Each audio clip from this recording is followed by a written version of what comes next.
Hello everyone, welcome to 3 to a Screen Plays Pathfinder campaign Less Than or Equal to 2, episode 12. Before we read our synopsis from last game, we're going to transition over to our theme. So we will see you shortly.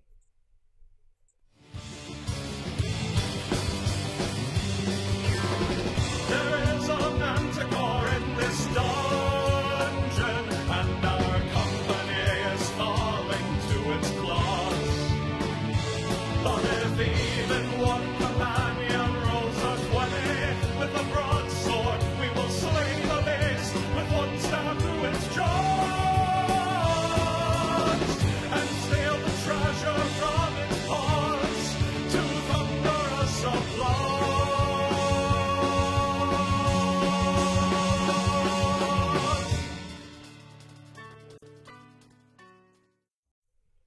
Hello everyone. So as we can see, Meredith is back. And as is Felicity and Molly. Molly is out on an adventure for a half second, so we're going to see when they get back. The position is currently being filled by the ghost of, or actually the cat. So, you have to remind me the cat's name that I watched. I should know this. Olive. Yes. Oh, I love that name. I do too. Although, really, people should be comfortable with it, right? Like, come on. So now that you're like, Nathan I can do hear us, it. I'm going to read the synopsis of the last episode. All right. Campaign Less Than or Equal to 2, episode 11, The Pickle Lady. The poison With claw... cheese, pickle, I like Yeah, this place. We're basically making a charcuterie board. I'm ready. The Poison Claw continued on their journey towards Raven Rock, even though, according to Felicity's map, the mountains were moving from where they should have been. Felicity knew magic of this scale existed and the vampires could be powerful casters. The GM realized they forgot to give the party a document, and the party quickly found a letter of passage stating they were in Raven Rock at the behest of his sigil. A letter of what? Just a letter of passage. Passage, okay. Some distance off the road, there were several lights, which, based on Felicity's map, could potentially be Sentinal, one of the political partitions the party was to seek out at Kosovo's recommendation. Molly, knowing this map was wrong, chose to look through the map, and it was a 50-50 chance that it was the correct mountain anyways. Molly convinced Felicity with little difficulty that the vampires were building roads after moving the mountains. While attempting to communicate with Ruth and verify they were moving in the right direction, Molly winked, which was actually blinking as she only had one eye. Ruth advised they follow the road and make themselves known instead of slinking about. The party examined the path ahead, and Felicity noticed a glittering purple object in a crevice, while Molly noticed a vampire watching, appearing to observe the party or anticipating some action from them. Molly approached the vampire, who openly admitted to hunting for an unlikely food source. After flashing the sigil to the vampire, they paused and agreed to let the party pass in exchange for feeding on their prana. Molly and the vampire lightly threatened back and forth before the party was allowed to pass without providing prana. Advancing further, the party found a woman clutching her wounded shoulder and hiding behind a rock. After startling her, she claimed she was being chased by swarms of undead. Molly offered to let the woman, Calliope, ride in the cart, much to Felicity's dismay, as the blood might be tracked into the cart. She hid under a blanket and revealed a vat of vinegar, which was all she had. After hiding the vinegar, Molly spoke to Calliope and attempted to negotiate her involvement in a potential blood tax. After relenting, Molly introduced Calliope to Han, who, upon seeing her, yelled to get her out of the caravan. Felicity pushed her onto the road and watched the head and entrails rise from the body. Through the battle, the creature grappled and lifted Felicity at least 60 feet in the air. After gaining control of the grapple, Felicity leapt from the lungs while holding on the intestines, using them as a rope to swing down and onto the top of the caravan. Molly took the vat of vinegar and turned it into Molly's brain wine. Eventually, Felicity slayed the creature, and Molly recovered Ruth's husband's dagger that was thrown during the fight. A hat was recovered from the creature and given to Han to shield his delicate complexion from the sunlight. Molly spoke with Ruth and convinced her to wait before thinking about retirement, but also encouraged her to pursue whatever she needed to pursue her happiness. The party celebrated with Molly's brain wine while continuing on the road to what the party hoped was Sentinal. And at this point, Dee, you wake up having the strangest dream of fighting some sort of necromantic fish that you pulled from the ground in the middle of the desert. Where's the fish? And you see the party is drinking wine, which this vat has suddenly appeared. Oh, whoa, I just had the weirdest dream.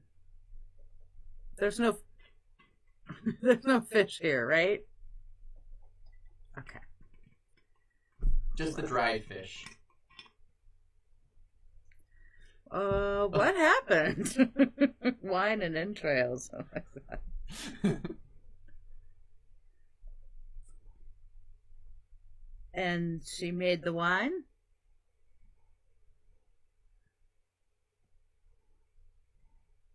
Ah. Well, all right. You see 2 snapped bowstrings that Ruth apparently had. Wow. Yeah. Oh.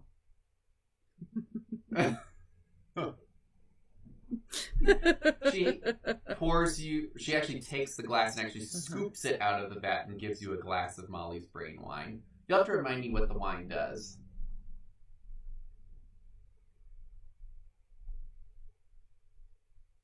Does it do intelligence too?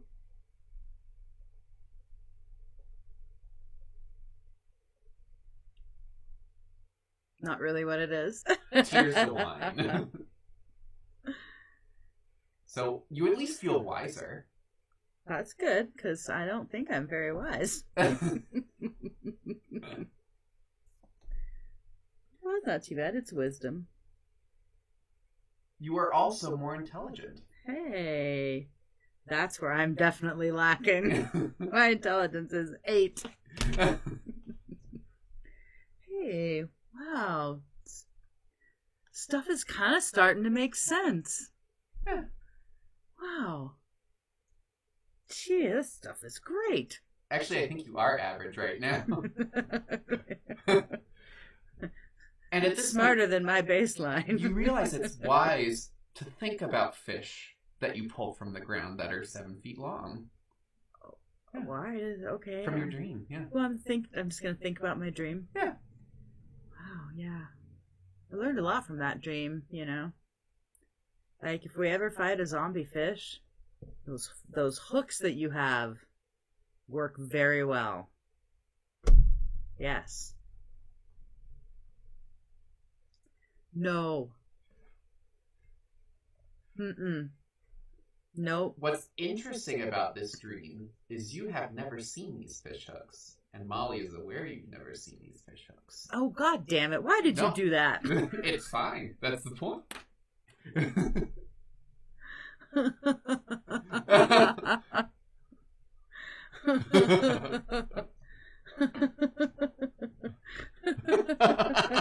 And beams of light shine from under her fingernails. His fingernails. All right. So smart. So at this point, after realizing that Dee has somehow received a prophecy, or at least of a demon ghost zombie fish, you see the mountain in the distance, which you hope is Sentinel with the lights in the distance that you've been pursuing.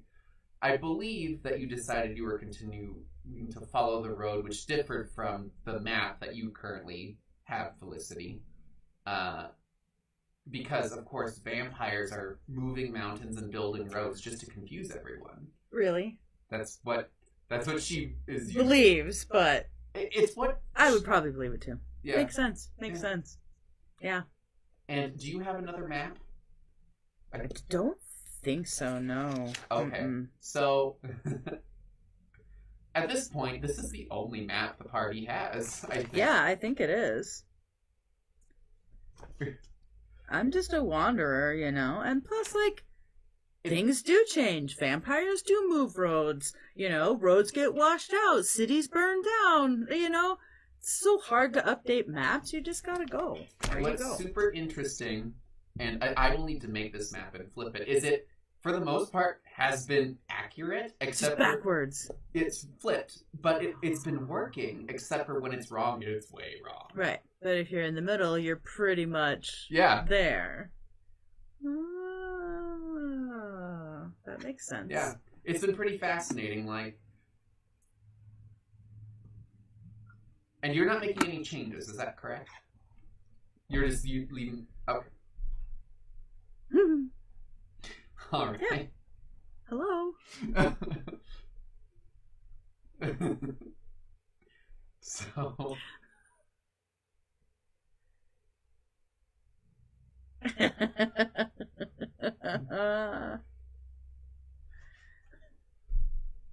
Woo woo. So, in the last episode, you remembered that these undead don't necessarily have a time that's safe, per se. Several of them do, quote-unquote, wake up and are active at night.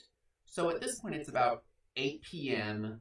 There is a pretty persistent cloud layer that you're noticing that generally stays around the tower and expands out over Raven Rock. At this point, it would make sense that it's some sort of magically based cloud cover, or it could just be total happenstance that where vampires live is covered by protective sunlight clouds. So, is there anything that you're doing or paying attention to or looking for on this road as you're advancing towards these lights on the mountain? Goats. Roll perception to see if there's any goats. I mean, I'm always looking for goats. Oh, I got a nat 20! Okay, do I need to roll it again? Yeah, roll to confirm. 18. Dang. So, and with your perception on there, it's... Oh, yeah, with the perception, it's 22. If it was 18. Okay. So, you see in the distance, up this mountain, you see a stark white goat. Hmm. It definitely is a mountain goat. Yeah. And it's climbing up a sheer cliff. Yeah. But it has the most beautiful set of horns. Not white. Not looking for white. Right. But beautiful. Look at that beautiful example of a goat, guys. You see that way up the hill there? Oh, those horns. You almost need the spyglass to see this. These eyes are very specifically trained to look for goats. Yes, I've been doing it my whole life, so, you know, they're just like, oh, there's a goat, there's a goat. Just for funsies, you get a +4 in perception checks for jokes, or for looking for goats. Oh! I love it. Thank you. Right, I think jokes would be a good one, too. We should just get points for jokes. But I love that. Yes, thank you. That's fair. He Do you have any does. story points, by the way? Box. The box. I can't find the box. I haven't found the box. I think you have 5, so we're just going to say you have 5 and you can use them. Okay. We did change how they work. So yeah, I remember that. So what you can do is, before we reveal the results of the roll, you can add it as a +1d6. Okay. If you use it after, it's a +d4. Okay. So. Okay. And you can have no more than 5, so feel free to spend them. I've been more generous, I think, than I have been before. Okay. So, are you guys looking for anything aside from goats? Okay. That's a good call. Sure. Yeah. Why don't you... I was bringing us down. And you can find traps specifically, right? Because you're... Okay, so why don't you roll... Oh, okay. Somehow... Okay. Good job. So... You're noticing that all of those corpses of the various creatures around here are starting to seemingly be piled off the side of the road into, like, specific locations. Some of the bones are being used to build architecture of some kind. Mm. So there's like some statues, or some are being, the ribs are being used to create kind of a fence of some sorts. This isn't meant to be protective as much as it is decorative. As for traps, you're noticing that there appear to be some trip lines that have been placed around there, Whether or not these have been placed by the vampires or the people that are traveling trying to protect themselves from vampires, you're not sure.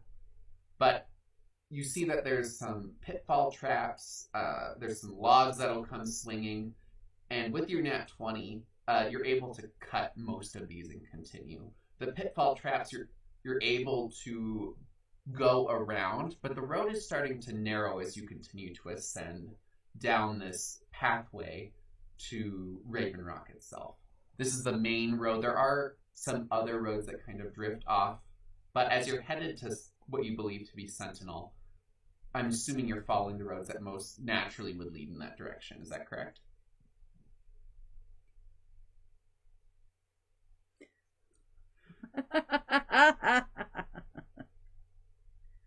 Mm-hmm. And he is evil. I'm evil. You are evil. I'm also chaotic gay, not evil. Chaotic gay.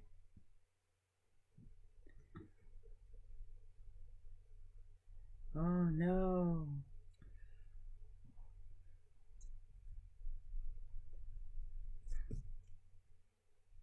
She's not demented yet, but she's definitely deaf.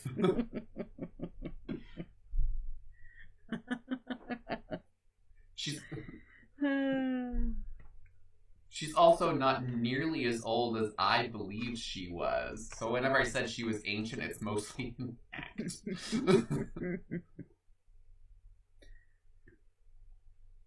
She does. There you go. She's got that OPE. The OPE?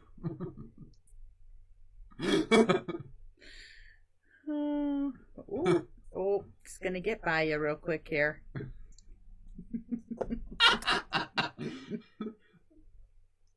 Alright, so you're continuing up. There is currently a fork in the road. There is the more well-worn path that appears to be leading towards the main tower. And there's this other one that branches off to the right that's going to head up that mountain, which you believe to be Sentinel, has the lights there. I'm not saying it's not Sentinel.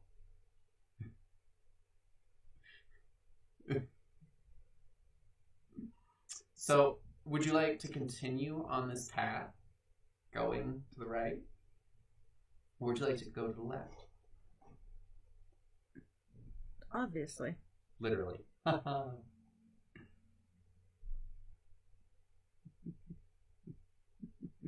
Okay.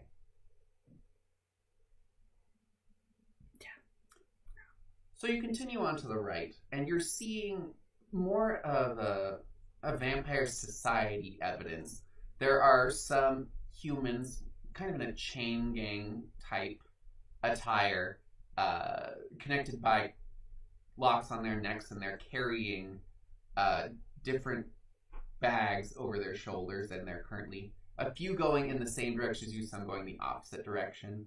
They appear not to make eye contact with you as much as possible and keep to themselves, although you're welcome to interact with them, but their heads are down.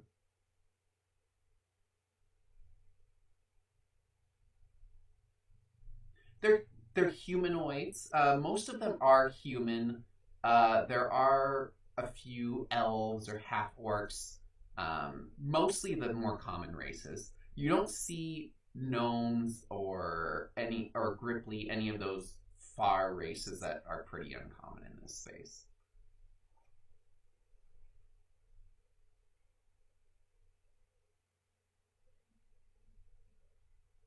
That's the appearance that you're getting here. Without having like a detect evil or an undead spell, you wouldn't know for sure. I believe Tectune can just do that. I believe that's what he would do. So Tectune's like, they're human. Can we like or tell... they're alive is what it should be. Can we tell it all like what they're carrying or what they're doing? Roll perception to see if you can kind of gauge what's in there. I got a 20 again. You got a nat 20? I feel like I should re-roll. Well, you're rolling to confirm. 12. And Okay. that's perception 16. You're hearing the clattering of glass, which could be vials or bottles of some kind. You would assume this might be blood that they're carrying, or some sort of production wine or something that they might be moving. Would you make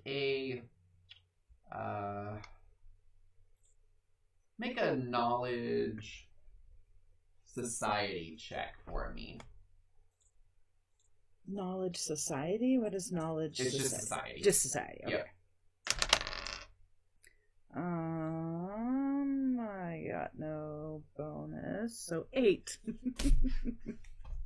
You're not quite sure if there are any sort of products that are produced by this location. We're on a path like outside. We're not underground. Correct. You're out where the Okay. sun would be if you didn't have cloud cover. Okay. They don't.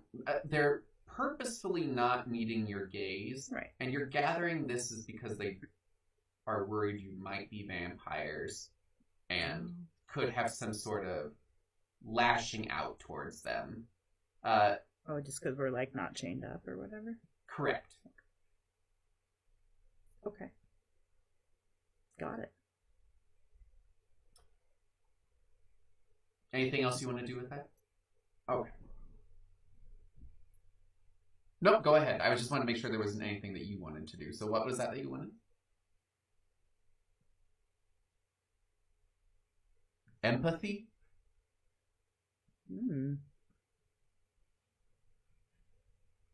Okay. That's good. All right.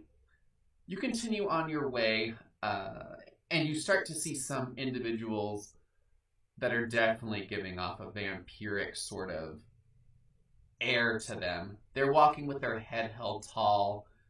This one is a Moroi, and they are wearing a very ornate outfit, and there are what you assume to be some servants of some kind that are carrying the train of her dress behind her. She looks over at you kind of curiously, especially Molly as you're driving the cart, and you can tell that she's trying to gauge what your purpose is here and whether or not this is an opportunity for her to gain more individuals under her service.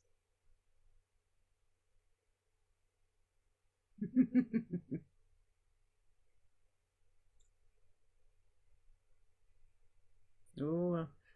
What does the dress look like? Describe the dress. She is very likely ruling class, but actually, you know what? You would have to make a society check because you're probably not familiar with vampire society. You could ask Ruth if you wanted to. Ruth may know.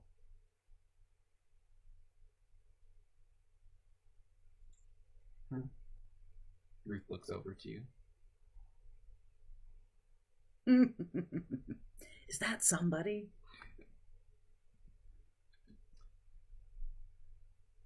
She looks over at her. I don't recognize her, but I think this is more of an act. I would flash whatever that sigil is to make sure that she knows her place. Good call.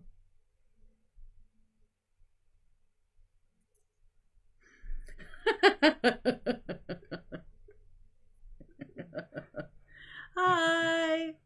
Beautiful day, isn't it? You realize that saying good morning to a vampire may not be the same type of action. She looks a little repulsed. Not necessarily that you talked to her, but the fact that you mentioned morning, as if the sunlight is some sort of insult.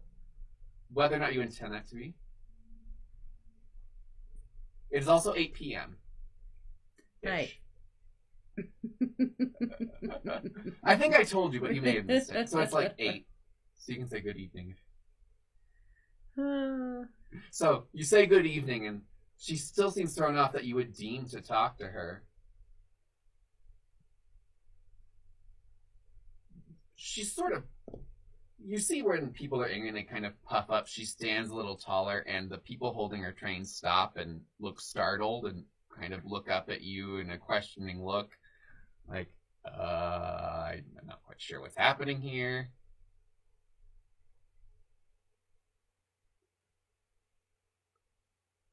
Okay, what are you trying? Yeah.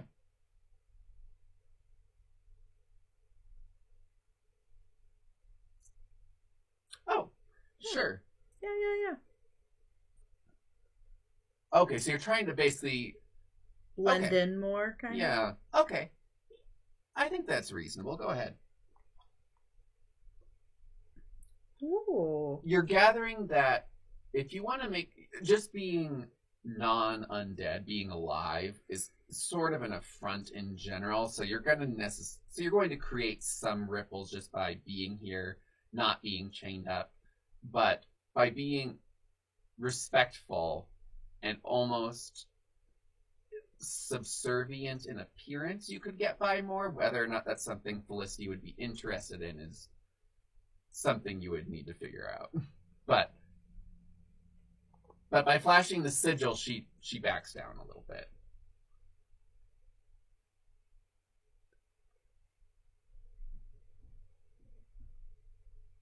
Yes, you may. All right. As you go down and bow, she visibly relaxes and nods at you. That's...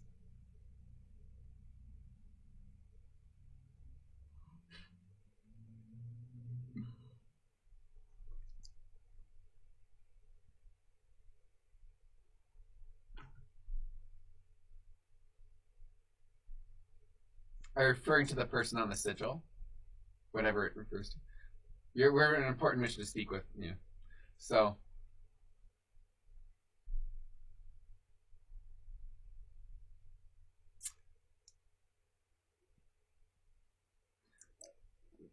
The path you're on is leading to Sentinel. I believe what you're looking for is actually...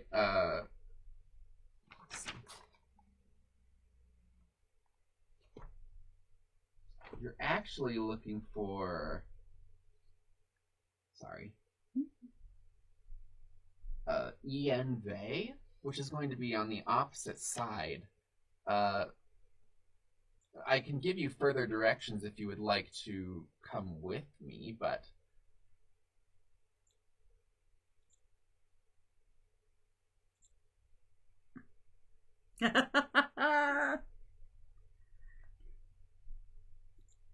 Show us. Yeah.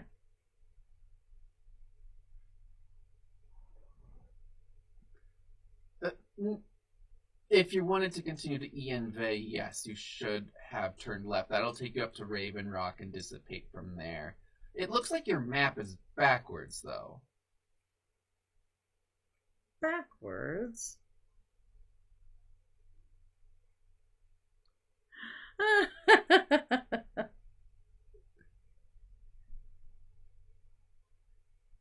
Correct, yes. That was one of the places that was dictated to you.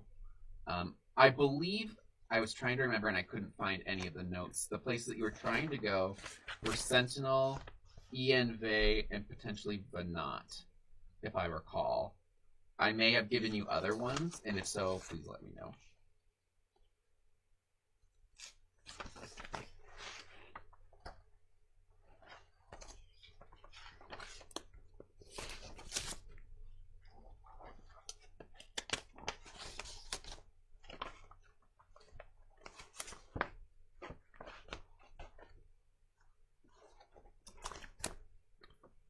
Well, now wait, do we believe that the map has switched backwards or not?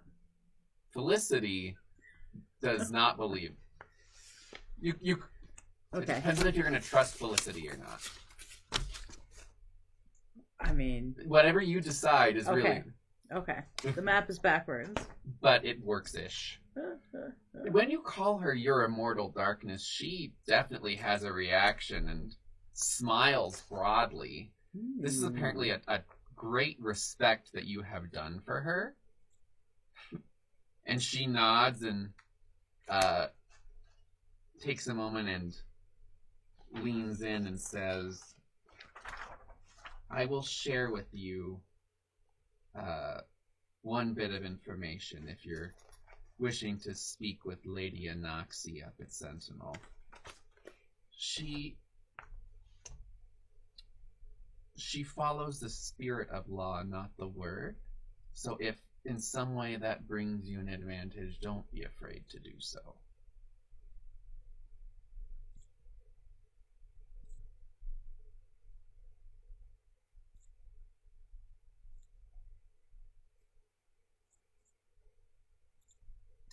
She nods and then continues on her merry way.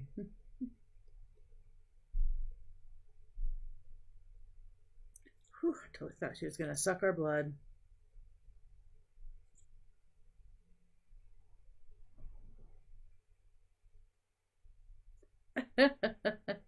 You did. Congratulations. I'm proud of you guys. This is new.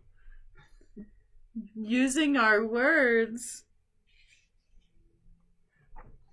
All right. As she continues on her way, the humans that are, or the individuals which appear to be human behind her, are kind of nod in your direction, and in some ways seem to have a pride in the way you interacted with her.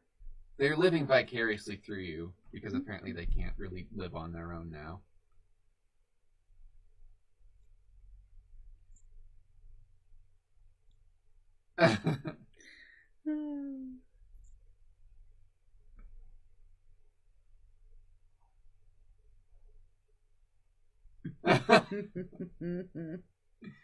All right, they continue on your way. Are you going to continue up to Sentinel or have any conversations on your way there? Okay, you continue up there, and this, as you start to go further up the mountain, you realize that there's a lot more fortifications in this area, a lot of stone, and there are arrow slits and parapets. It appears that what you're entering is, in fact, the gate to Raven Rock, in a sense. As you as you move around the mountain, I'll see whatever you do later for a reach around. You see that there is a very large wall and gate that is within the purview of Sentinel that matches the same style of this building that you encounter, and it's a very large mansion. And indeed, the lights that were coming from here were, there are some flames, but it's primarily just a glowing stone that is producing these lights.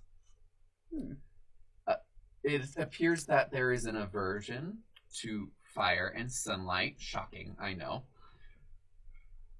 But as you encounter the first set of walls, there are vampiric guards carrying different series of weapons standing there that look down their noses at you from the top of the wall. And you reach the gate. Announce yourself and your purpose.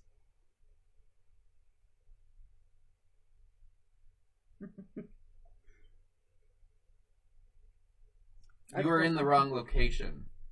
This is not Ian Bay. What?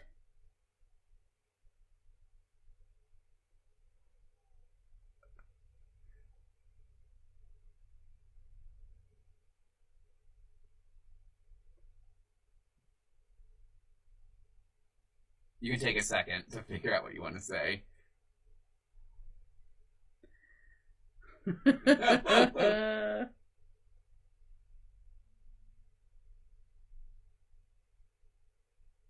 The individual that you were told is here is Lady Anaxi. Correct. She is the person in Sentinel who you are going to see, who you were moving up to see.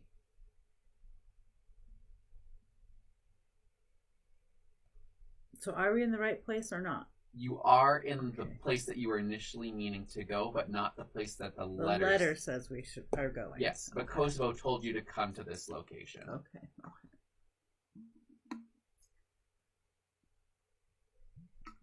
Sure, what are you just trying to, what are you saying?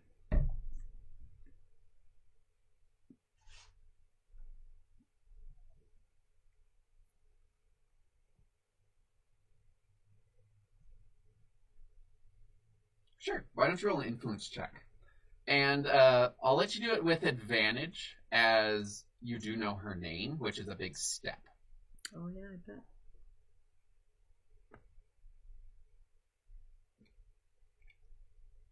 Okay. Nice.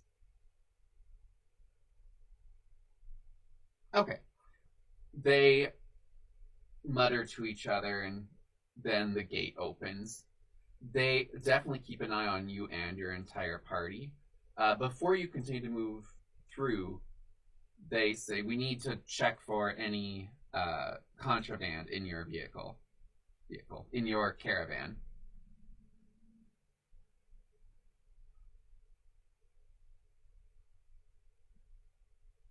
Sunlight, sun rods, bottled sunlight, anything of that nature. Stakes.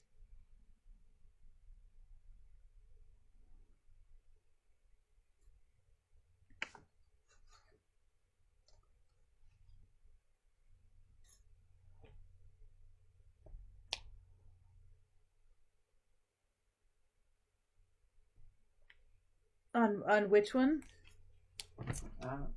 Stealth. I don't think I... Oh, I've got pretty good I need stealth. to check I if have sleight of hand 5. is finesse. It is finesse. I have 6 for finesse. Who is carrying the stakes? Because if I recall, you guys got some stakes at your last location. Oh, did we? Put into the bag of holding, right?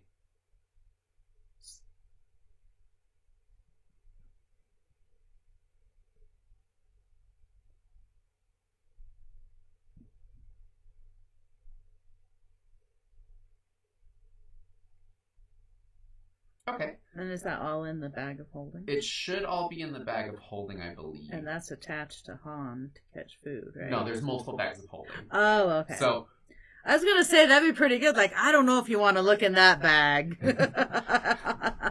That's Han's food bag. whoever's carrying the bag, if you're passing it to someone, the person taking it rolls the finesse check. No. That would make a huge mess, and you'd end up in a different plane of existence. Okay. All right. Okay. So what do I need to do? So you're gonna make a finesse check. Okay. I have good finesse. All right. On. 19. 19? Plus 6, 25. Okay. Yeah, so make an influence check, and you got a 20... 25. 25? Okay. And make your finesse check, Felicity. Or not finesse, influence, excuse me. Okay.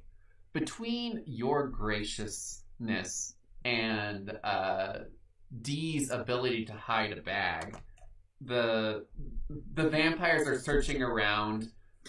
Ruth is definitely looking over in her rocking chair at them. Han is on the wall. Hello, I'm keeping an eye on these individuals on behest of Marcena Sarangena. Oh, what? They nod at Han and proceed to look no further, but they do look at the bags of holding that they do see behind Han and on... Who else is carrying the other bag of holding? Okay, and the one on Molly. But...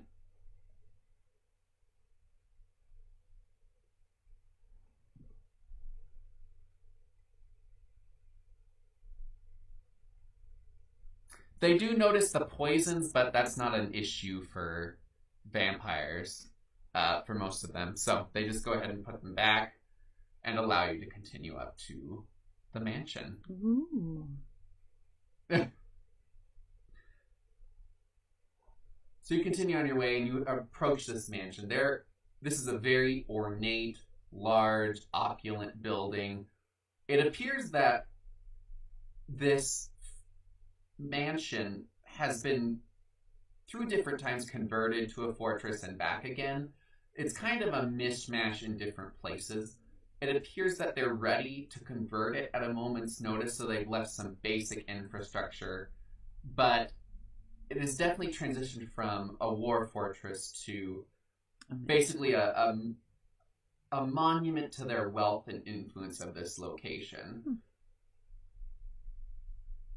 And especially with the gate being the main entrance, this is definitely a person of high regard in vampire society.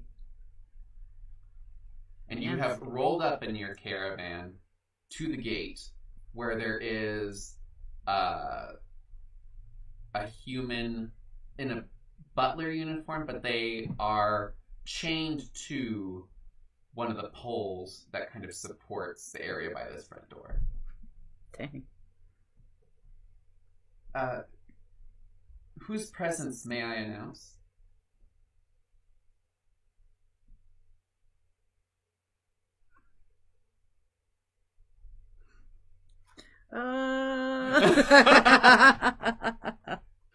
Are we lying about who we are? Is that our goal here?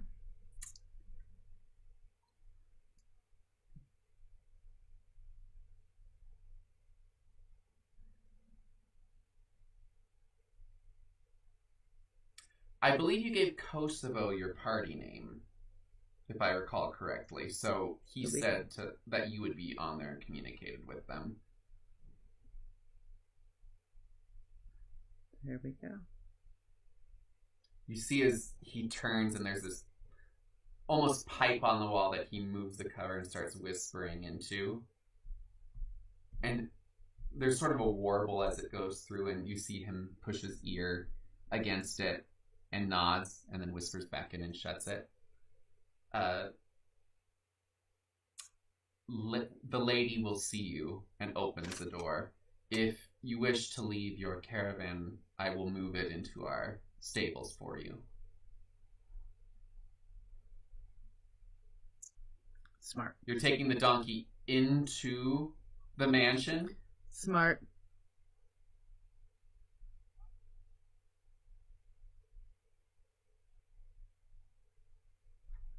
That's smart. Make an influence check.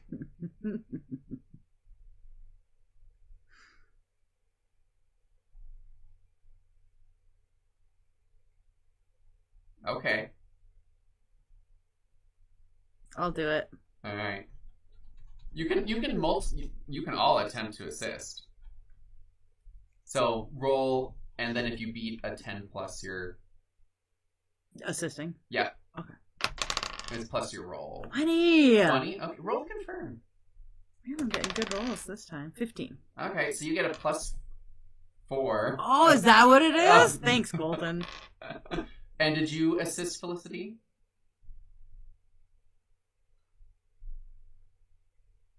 Okay, so you have plus 6 plus your d6.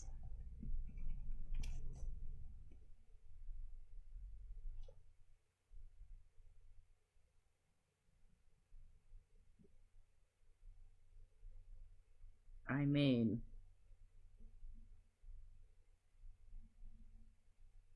All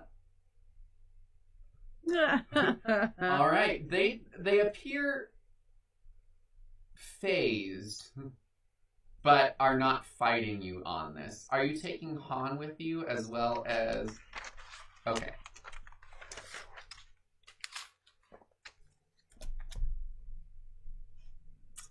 The sneak, that was the creature in the forest.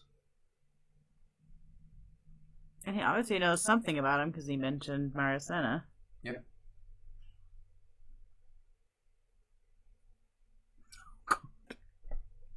Not it.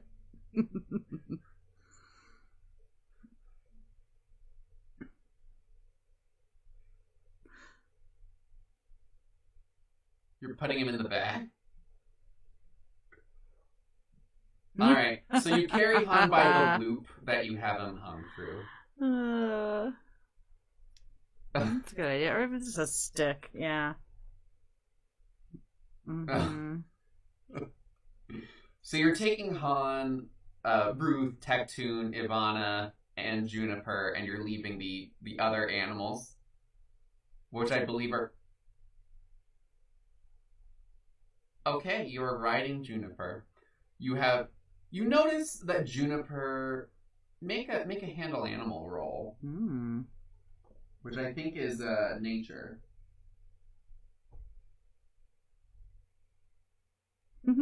You all are. It's great. I wasn't at first, but it changed.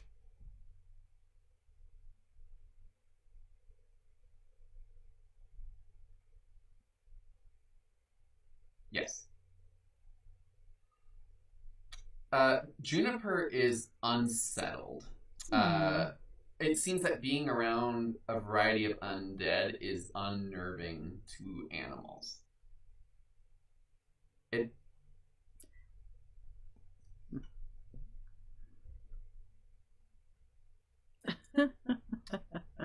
Juniper, with your calm voice, seems to soothe a little bit, just knowing that you're there.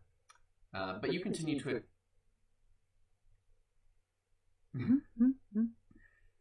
You continue into the mansion. The door closes behind you, and you're at this very ornate staircase. And at the top of the staircase is this human with a very large cape, and think Megamind, like huge level of backing behind her, is sitting up in this ornate chair with her legs crossed. Welcome to my domain, the Poisoned Claw. And she strolls down this staircase. Obviously, this is a very dramatic flair that she's adding as she slowly advances down, crossing her legs in front of each other in a pseudo-sultry, pseudo-power play move. And to why may I welcome you, esteemed adventurers? What? Why may I welcome you? Yeah. That is correct.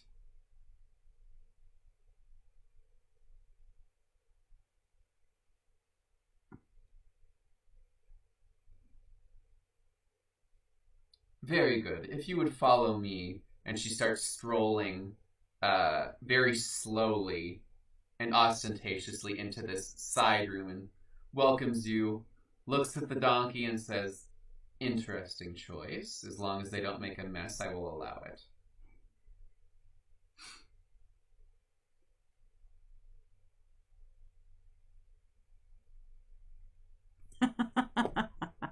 You can try a handle animal if you would like. Don't poop.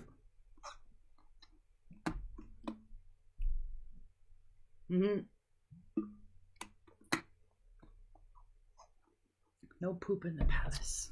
You think you communicate as well to Juniper as you can. Felicity, as you're holding Han, says, "Do you need to use the bag?" Referring to the bag that is hold. Yeah, you kind of loop it around the tail so it holds in place. Like at parades and stuff, yeah. Alright. So you have made it into this room, and there are some very plush chairs for all of you to sit in. This appears to be some sort of bar or lounge of sorts. You watch as she fills up a glass with a very deep crimson liquid that you assume to be blood, just based off of where you're at. And she looks to you. "Can I offer you anything to drink?"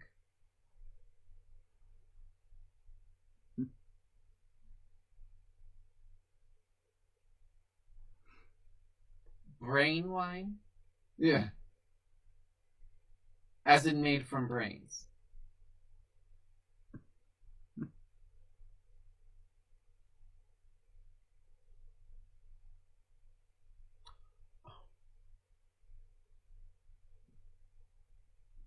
Oh. She hands you a glass. "I would love to try some."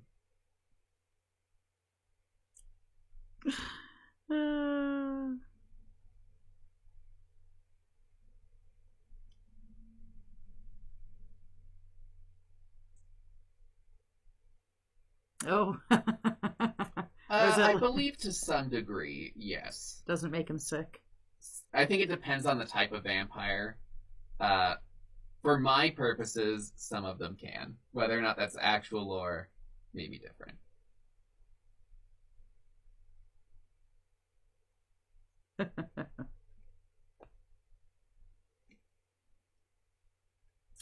No, she's going to roll a taste, but if you want her to believe that there are actually human organs in this, you're going to need to roll some sort of influence check for her to...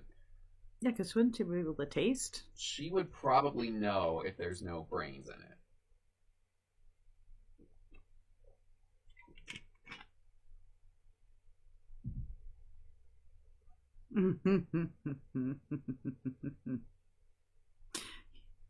You encouraged me. She takes it and takes a sip. Very refined brain. Like, I can barely taste it, but it is. She chuckles.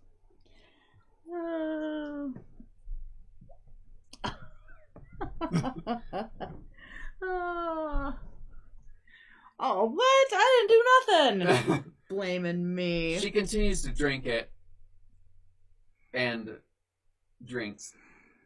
I wouldn't call that a foolish move, to ingratiate yourself with your host. And she sets down the wine. She appears to enjoy what she is having. But she crosses her legs and kind of sits in a chair that is reminiscent of a throne. Around you, these chairs are very ornate and very plush, some of which you could sink into. There are also some pillows that appear to be made for sitting on the floor in a cross-legged style. This is a very multicultural option, so you're welcome to choose whichever seats suit you. Okay. On what? So you're like reclining back on the donkey. All right, good to know. Good to know.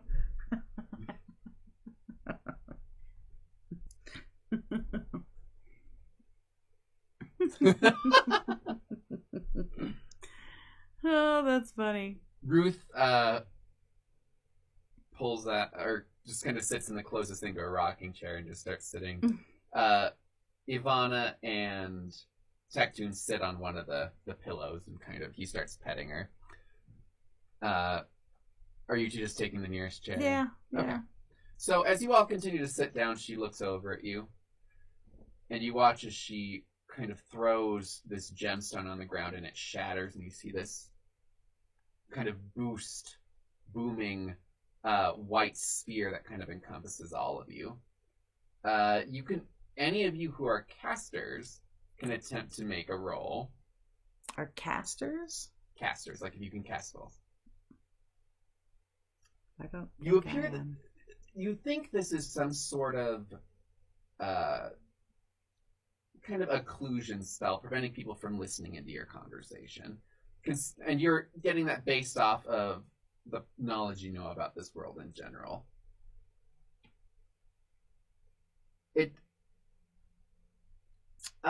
It could potentially be a zone of truth. You're not sure. But it is at least some sort of privacy spell.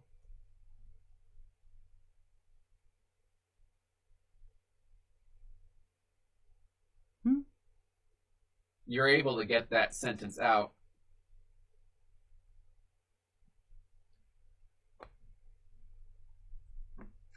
Good. Do you say that out loud?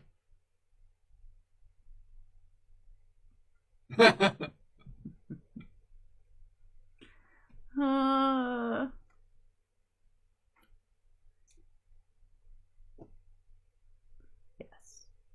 I can understand that. So, what did Kosovo tell you? I need to know at what point we're starting from.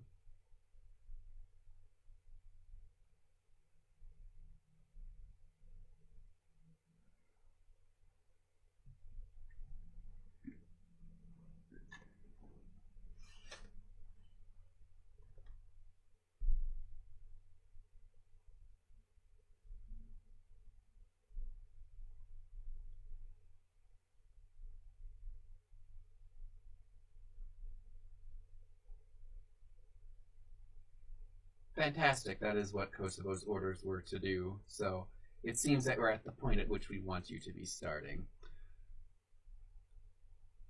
We are attempting to destabilize the region exactly by reducing the effectiveness of Marasena's allies and further ingratiating ourselves to those that wish her removed from her current position. We have a few connections, which I believe Kozo may have shared with you, of individuals that we can gain to our side, as well as a potential list of turncoats. However, how we go about doing so is not necessarily something we have planned out, which we will currently leave to you in your capable hands. Ideally, violence isn't necessary, but is also not expressly forbidden. However, destruction of vampires by the means at which I'm sure you were searched on your way coming here, if they can be tied back to you, will lead to your destruction. So I recommend tact and discretion.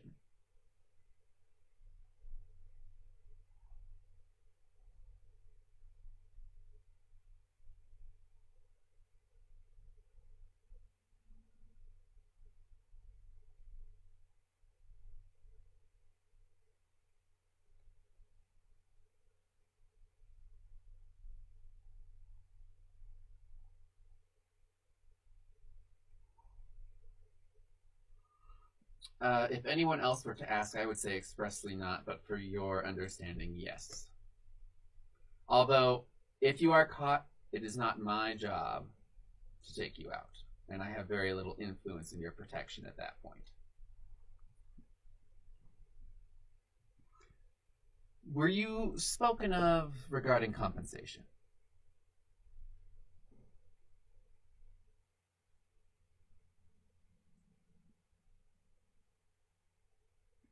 Mm-hmm.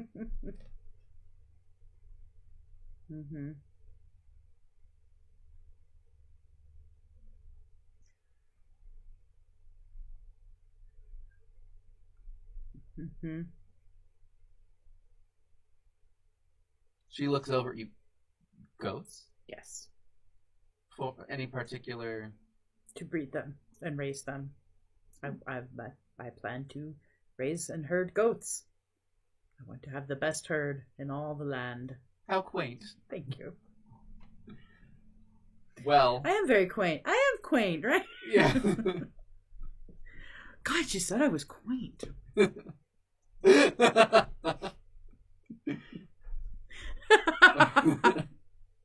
She chuckles at you saying thank you. And I assure you we can assist in finding you some exquisite goats for your aspirations. You will be ingratiated with the individual who will be ascending to Empress, of which the name I will not disclose. But I assure you, when this position is taken, we can further advance whatever forms of payment you are requesting. Do you have anything in particular which you are looking for? I assure you, we have much knowledge, many riches, and influence in parts of this world. So the limits are truly whatever are decided by the Empress itself.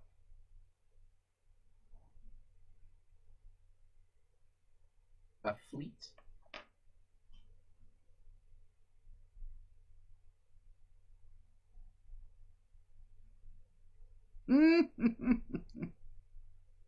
She starts marking notes. You see that she kind of dips her finger in her drink and starts making notes on this notepad next to her. It appears to be some sort of shorthand.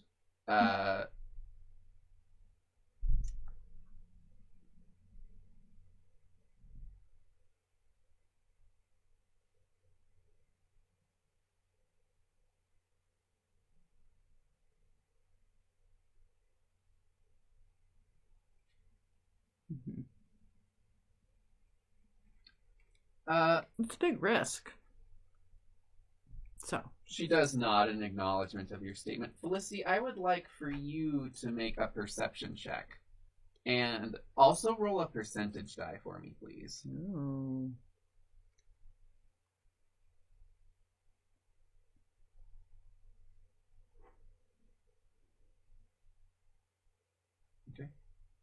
Okay, and the percentile die, please.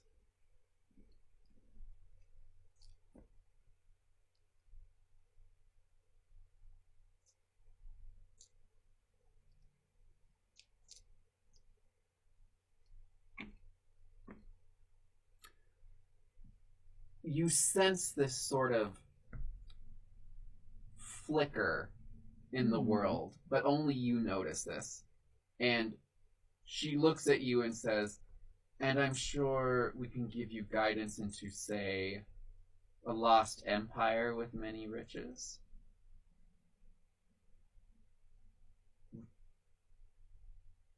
This is referring to your wish that you made a while ago.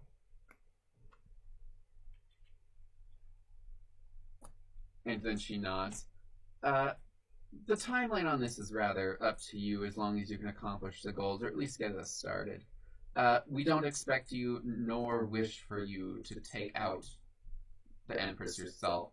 Ideally, you will never meet with her, but we can't control for all variables. Be aware that she is a powerful caster.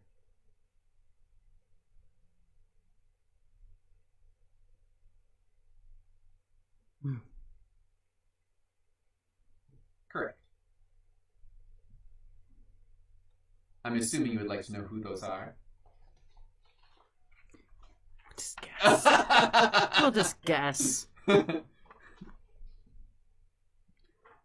Her allies, I'm going to give you this list later, so you don't have to write them all down, are, and I'm just going to list them just for clarity, the Grand Duke Lewin Martin and Grand Duchess Illustra Martin, Etnas Zing, Paul Quintar, Io Crabtree, Espen Monero, Parm Monero, Oren Vitesh, and Drago.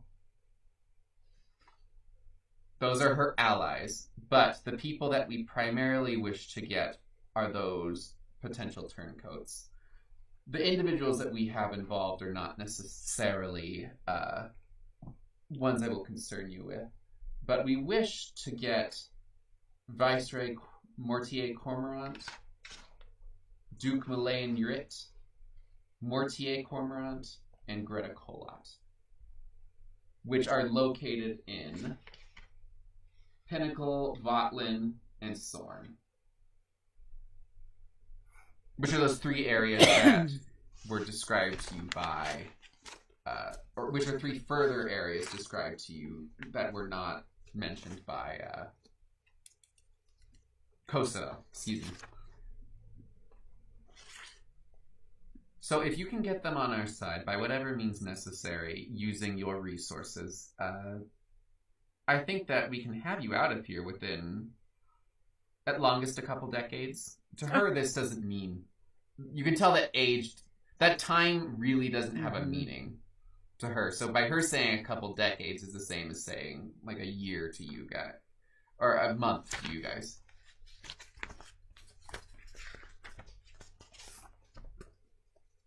That's a long time.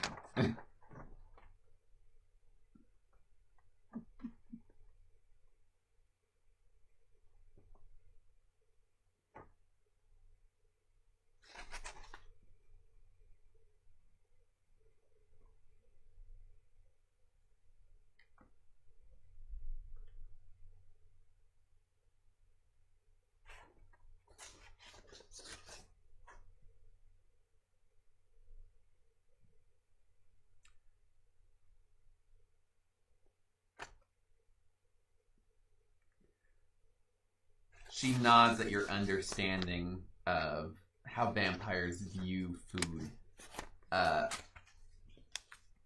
With that sigil, you can get whatever you need at the various locations.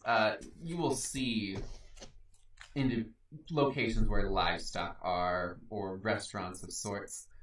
With that sigil, you can request supplies, and they will provide it to you, as long as your requests are not ostentatious.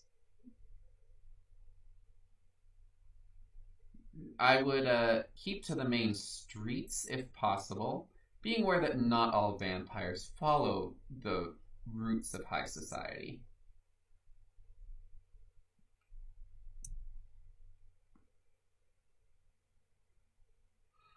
I believe you could make a case.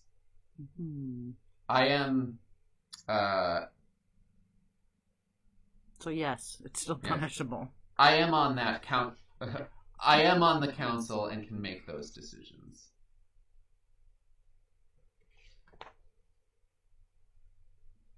Whatever happens, happens.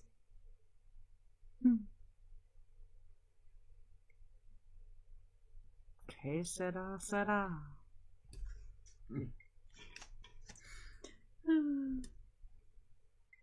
Do you have any further questions or needs before I send you on your merry way?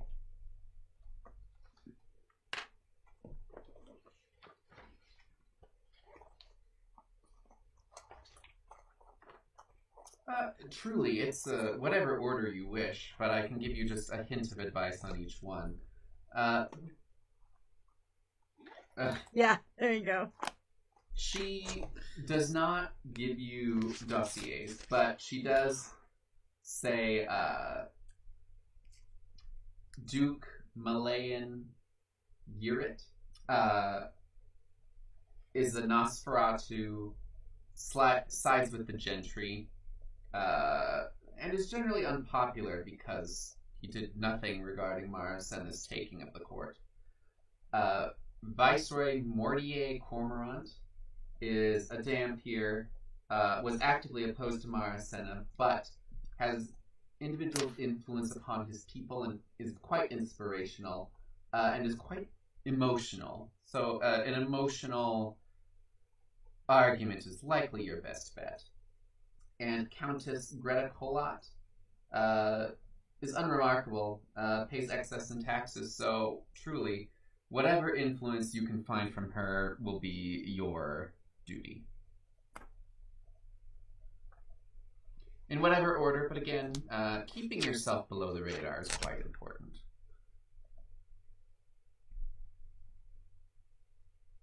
Yeah. So.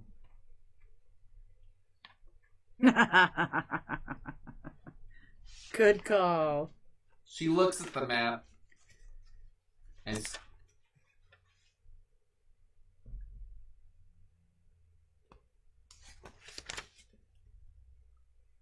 she doesn't even notice that the map is upside down and just starts marking the locations, and then afterwards takes a look at the map and just shakes her head and says, "You'll figure it out."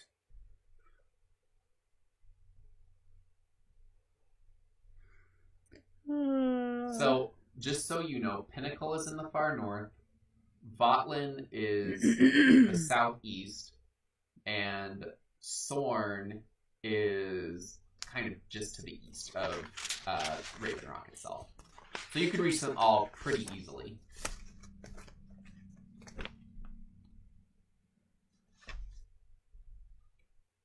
I will send it to you in the Discord.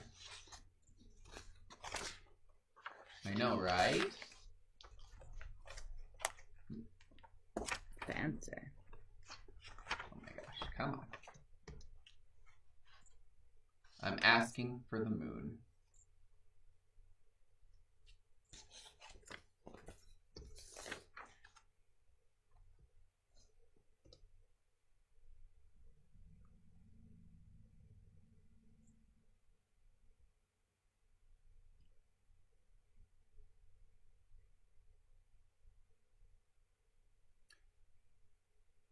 She looks at the ring and is immediately drawn to the one on your finger. You know these are cursed by experience, I gather.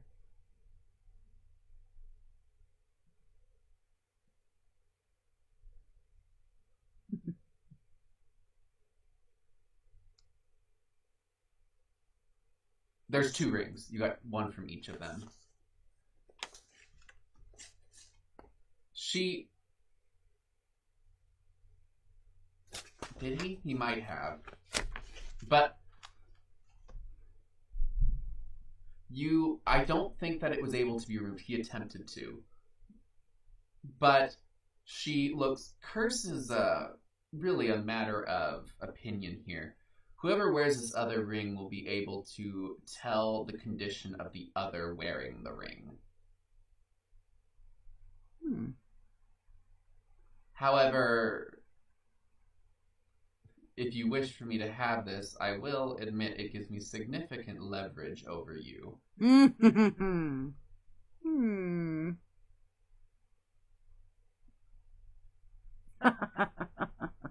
I will know where you are at all times. Right. That's a little stalkerish. I don't know. She's holding the ring a little closer as you appear to question taking it back, and she looks at it and looks over at you.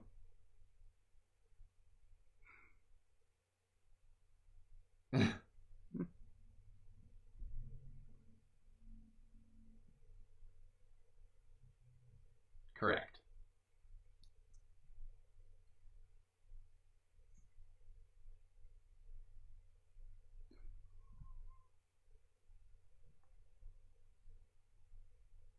Yeah, can you even take it back? Well, but do we want to? She has been pretty open going forward, so you think you might be able to, but you would probably be ingratiating yourself. Because for her purposes, this is an exceedingly useful item. For us in particular, because you could know where we are at all times, or where at least. Correct. Yeah.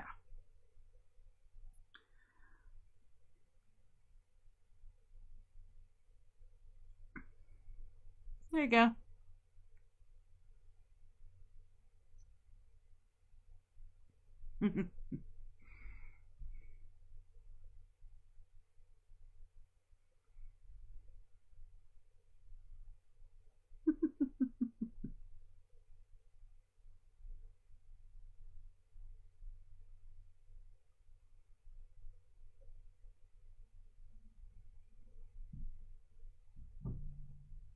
Before you've even finished your sentence, she slides the ring on her finger. And you feel this immediate bridge between her and you, just kind of almost like an electrical current between you two. It sounds like it should be two-way. You do not. But you did. Oh. You didn't. So it. But she says, a shocking offer, but it will give you more leeway. I assume once you've completed your mission, you're going to want this back, correct? Say yes. Consider it an insurance policy that you don't leave Raven Rock without completing your duty. Fair?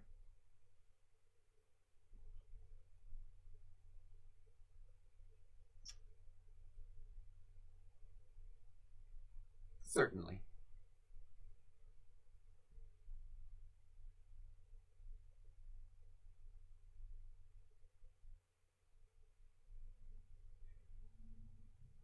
We'll see. If you need anything, I'm sure you can come up here and figure it out.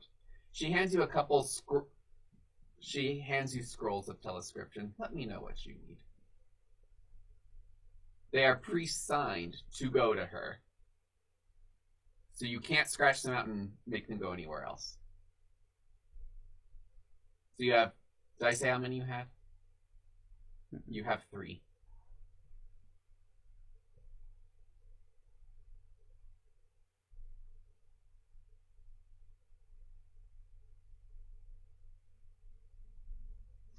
And based off of the sigil, you will have safe harbor.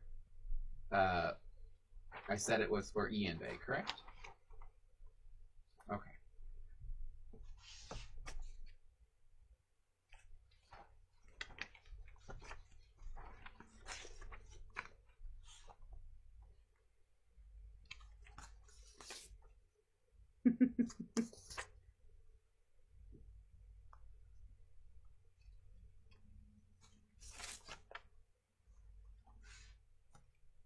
Correct, and that is already more of a direct connection than I find safe. I will assure you that this is the best sigil we can give you under the circumstances. But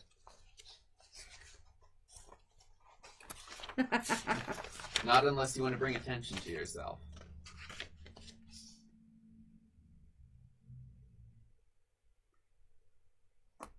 She stands up and reaches out with the hand and kind of an indication for you to kiss the ring that you gave her.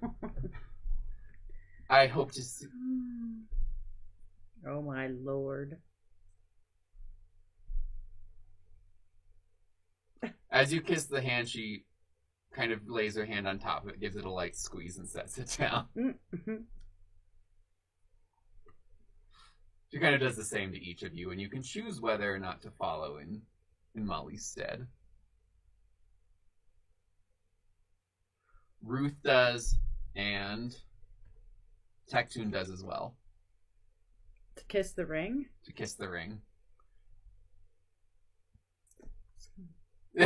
You shake the hand? Yeah.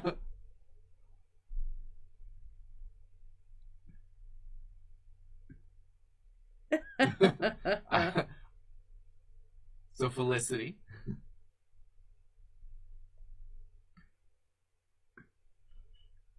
All right. And Dee shakes the hand with the ring on it. Yes. Which, confusedly. yeah. Nice to meet you, ma'am. She kind of walks you out to the door. If you have any further needs, you have my connection, but I hope you appreciate your grand tour of Raven Rock. And she walks away as the door is opened for you. Mm. So you manage to get back into your vehicle, get the poop sack off of Juniper. Yep. You put... Okay. You empty it. There is no poop, but there is a significant amount of rotten food. Ugh. I would say, like, not significant, but it is Han, so he's just ahead. So you get like think of like a soup turene's worth of rotting food.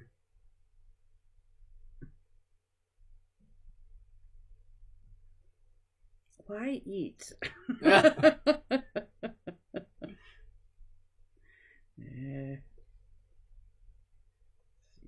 still. So when you get back in there,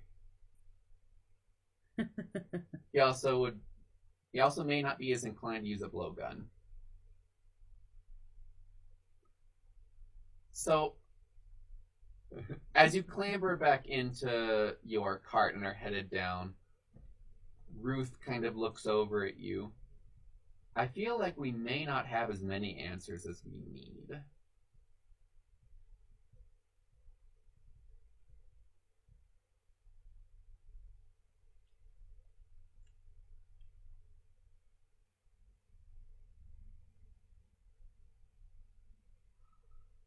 I have a feeling that they want to remain distant from us. I think guilty by association is strong here. Take that as you will. If we need to, we could theoretically throw this woman under the cart.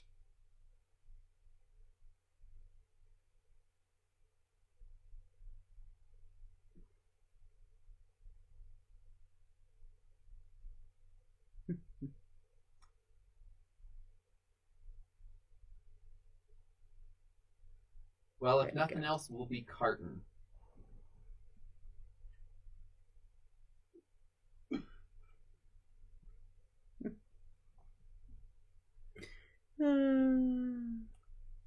You continue to head down the mountain. Are you headed towards any place in particular? Are you headed to your safe harbor or one of the other locations requested? It's probably about 8:45 in the evening. It's hard to tell with this darkness, but it is definitely... It was. You're getting the impression that interacting with you longer than necessary is implicating. This is a political sphere, more so than any you've probably had to deal with outside of pirate-based politics.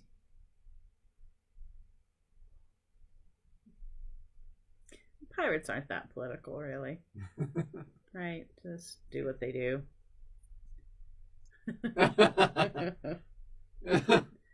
Right.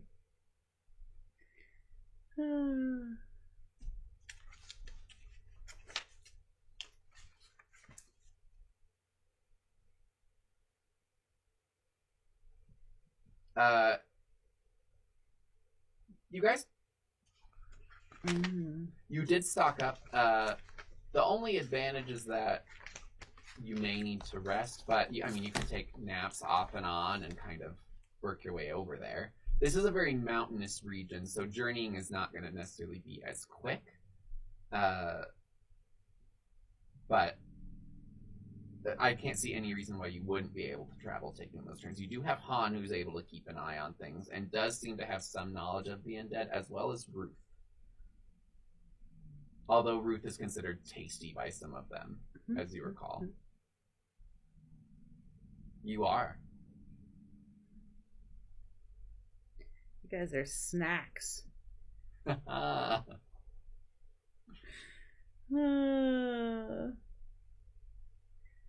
mean, yeah, we just, if we don't need anything, just go, right? Yeah. Any place and we can sleep in the cart. Any place in particular you guys are going first? There you go. Smart.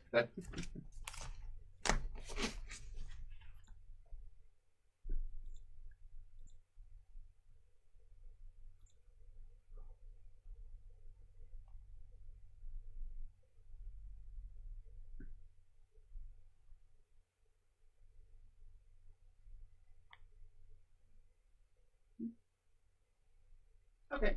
Let's get him.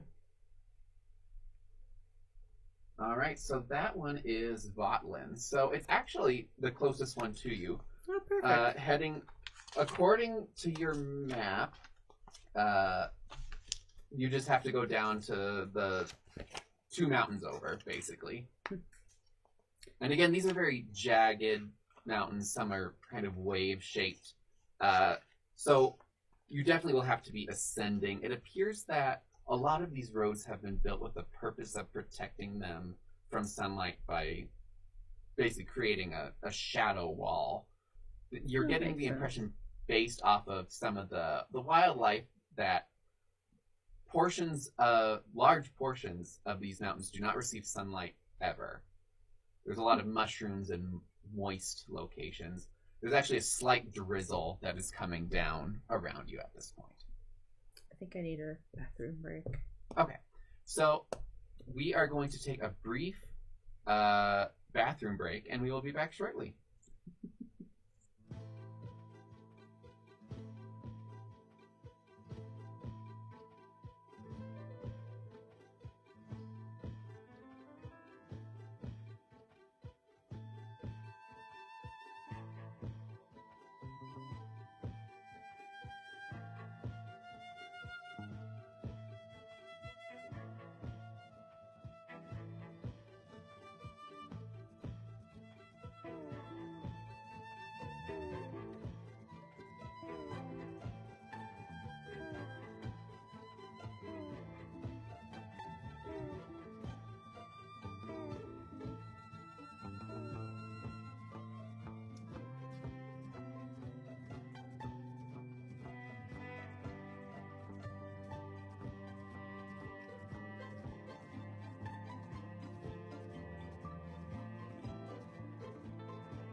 Hello, everyone. We're back. I only tried to poison Meredith, and Sorry. but at this point, you did the message get through that had the map? By the way, okay. Something came through, but I'm not gonna mess with it.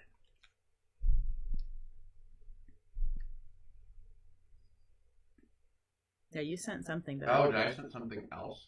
Probably, knowing you. Look,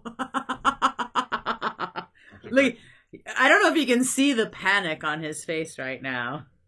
He's like, uh-oh, what? Oh, yeah, you should not see that text. Oh, delete! Delete! Send it to me first, and then delete! Wait, how do I find the messages in here? Ah! Okay. Oh. How do I find the messages? I deleted it.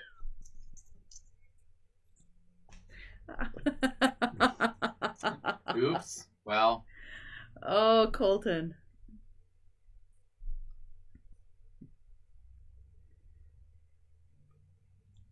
Obviously.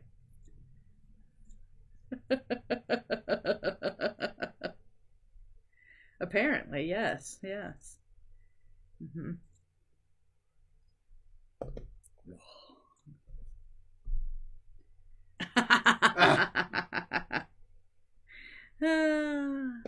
Oh.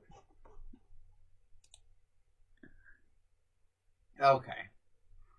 Okay. Now that I went through my crazy panic.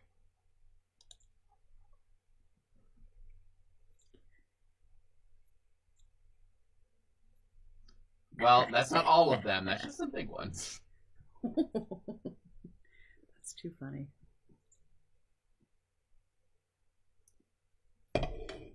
Mm.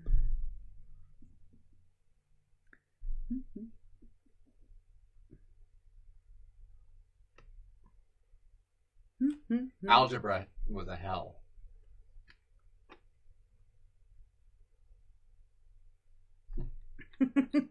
Right. So. All right. So where are we? Where are we going? You are headed to, if you're speaking to that non-loyal one, you're headed to Votlin. Votlin. Votlin. Votlin. Votlin. Something happened to my...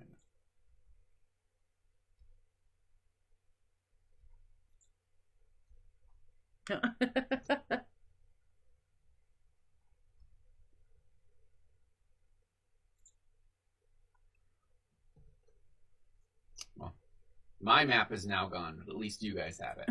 Lord. There we go. Yeah, just okay, track us with back. your magic vampire ring. You're fine. Yeah.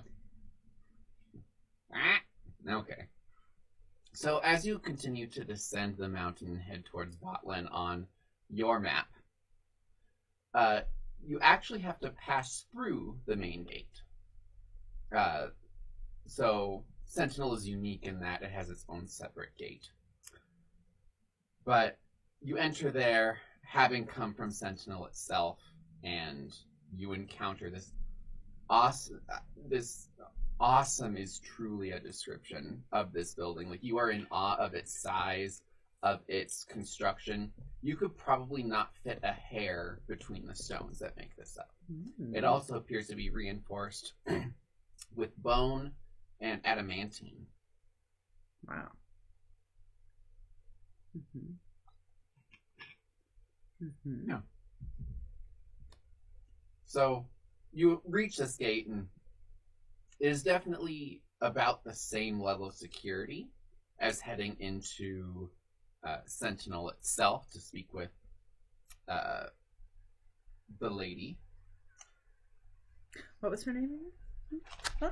What was her name? Anaxi. There you go. With Lady Anaxi. You kind of have the same approach as they go. Announce your presence. For what are you here?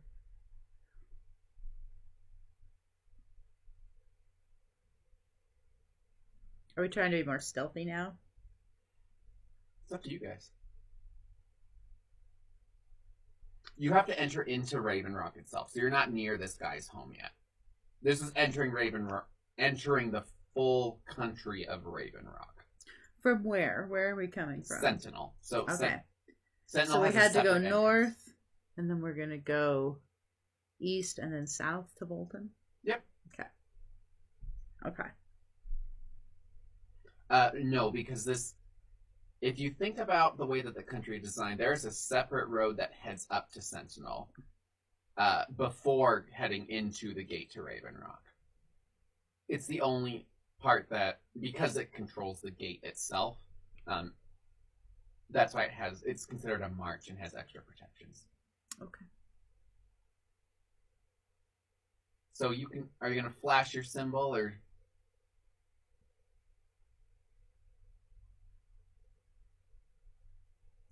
I think so, right? That's kind of our basic pass. All right. So you flash the symbol. They say we need to examine your cart. Are you going to look at did you take it back from?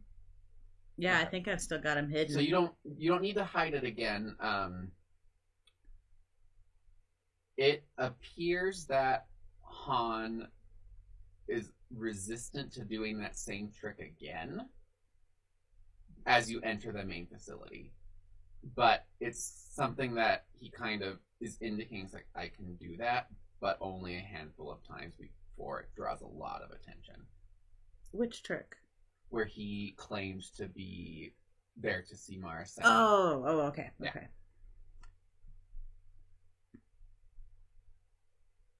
Yeah. Like, who is this face that's going around saying he knows me?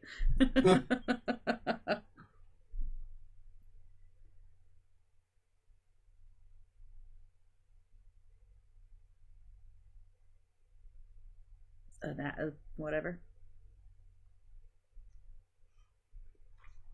The individual who... What about an X? Yeah, no? No, it was, oh my gosh, come on. Ian Vey. Yeah, you would know the name. It is...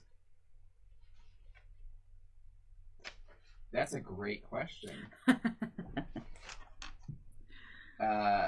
Andraste Morkarath. That's the name of the person who the sigil is referring to. Ian Vey is the correct.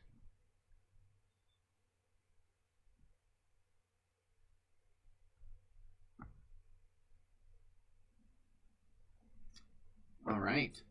They say we'll need to search your equipment.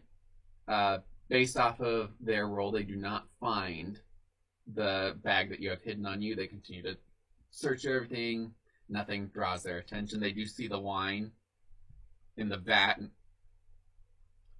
Stop giving away all They sniff the it wine. and then seem to have no interest in it. It's appreciate.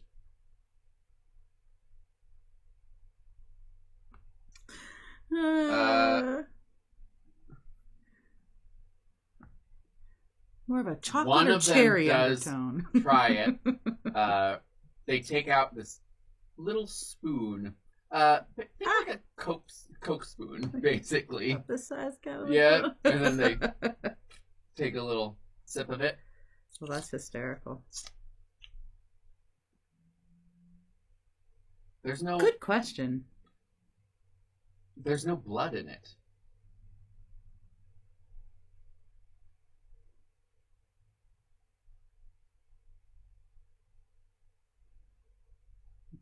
Good to know. They look very confused, but okay. As you're walking with, they're like,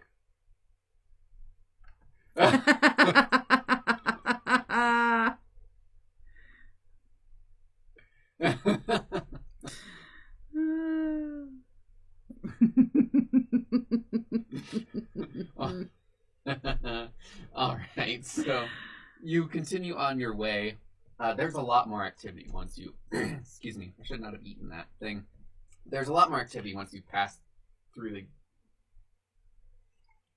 once you pass through the gates, and you see that there are a lot more humans that are still not reading people's eyes, but there's a lot of more ostentatious dress. But you're also seeing vampires that appear to be of a significantly lower class that are moving about. There's definitely a group that would be akin to seeing some individuals that, like the stereotypes that you would attribute to homeless individuals. Definitely like a rougher outfit. There's some that are actually have rats and other animals that they're drinking from. Ooh. That are kind of scurrying about in Gross. what you would consider alleys. You're starting to reach... You see that the town kind of spider webs. The town known as Valakatesh that kind of comes down from the tower of Raven Rock itself. Spider webs out along the various roads. You, following the directions given to you, not the map, you manage to find your way to the lead up, I want to say driveway, but you know what I'm going for, to Mortier Cormorant's location. As you move up, you see that there is... actually, roll perception. So, see if you notice this portion of it. Realize I'm giving you a lot, and I'm not making you guys roll. I got 20. 20? What did you get? I'm sorry. Nathan? 18? And Felicity?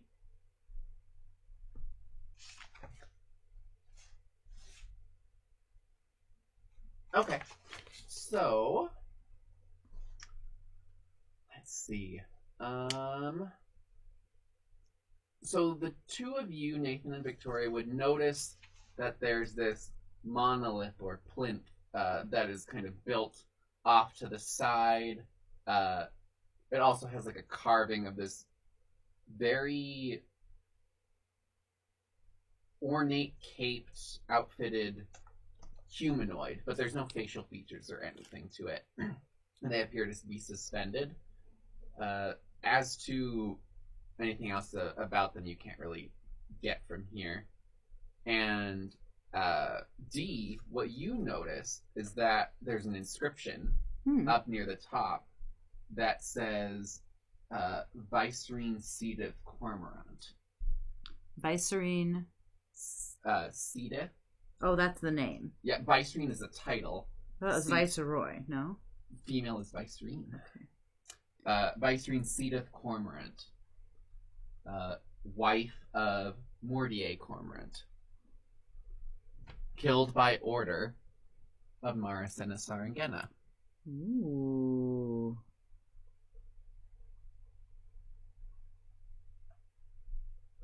Is it on a grave? This is a grave for Mortier's wife. But wasn't she on our list? No, he was on the list. Ah.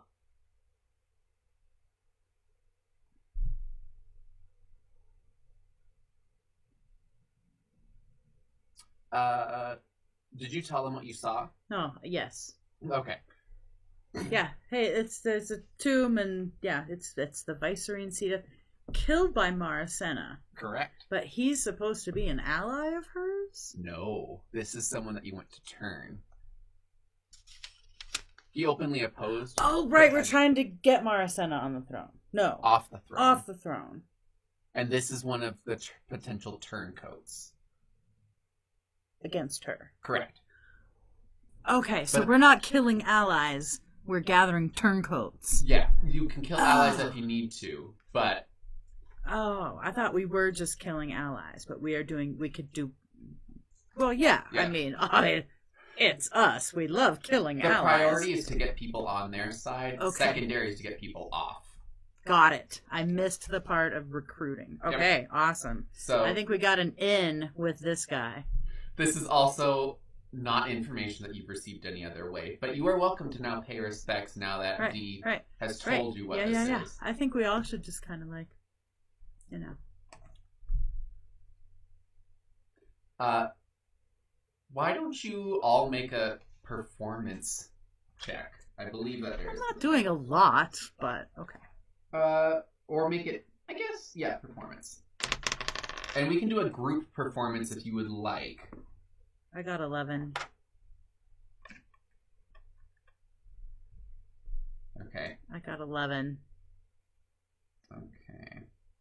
11 plus 9 plus 21, and then we're going to roll for the rest of your party who is out here performing as well.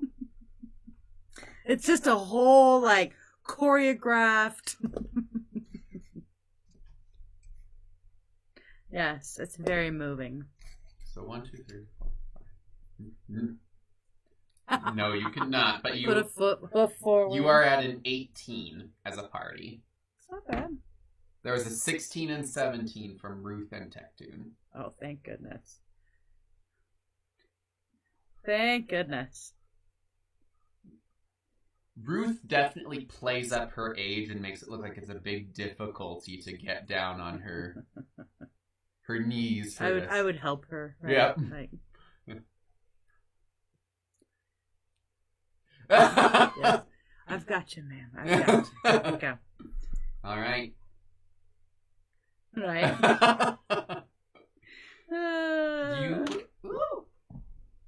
Excuse me. You make it up to the house itself, which is definitely less ornate, but it seems primarily due to a lack of resources than it is a desire. Because think of it like where you have a facade in the front of this building, and then once you get beyond the facade, you start to see it's like, oh, there's a lot of old cracked stones here, and it's been plugged by some sort of clay. You reach there and you see that there was in fact a guard that was watching you. Ooh. And just takes note of the fact of what you did, and is speaking into a pipe very similar to the one that you saw over at Lady Anaxi's home. Takes a moment and comes up. You do not have any other servant here. This is a vampiric guard. Is holding a halberd and kind of sits down, and you notice that the halberd has a dark glow to it. Think of like a dark fire sort of appearance. Same sort of lights where it's a stone.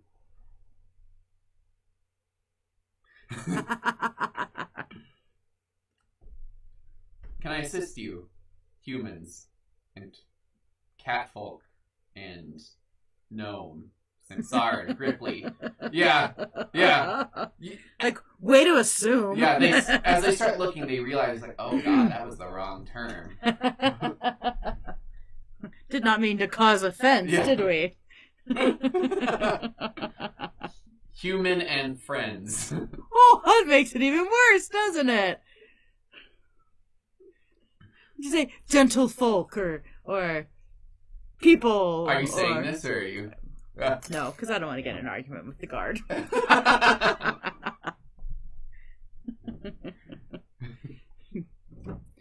Yes. Dark warrior and friends.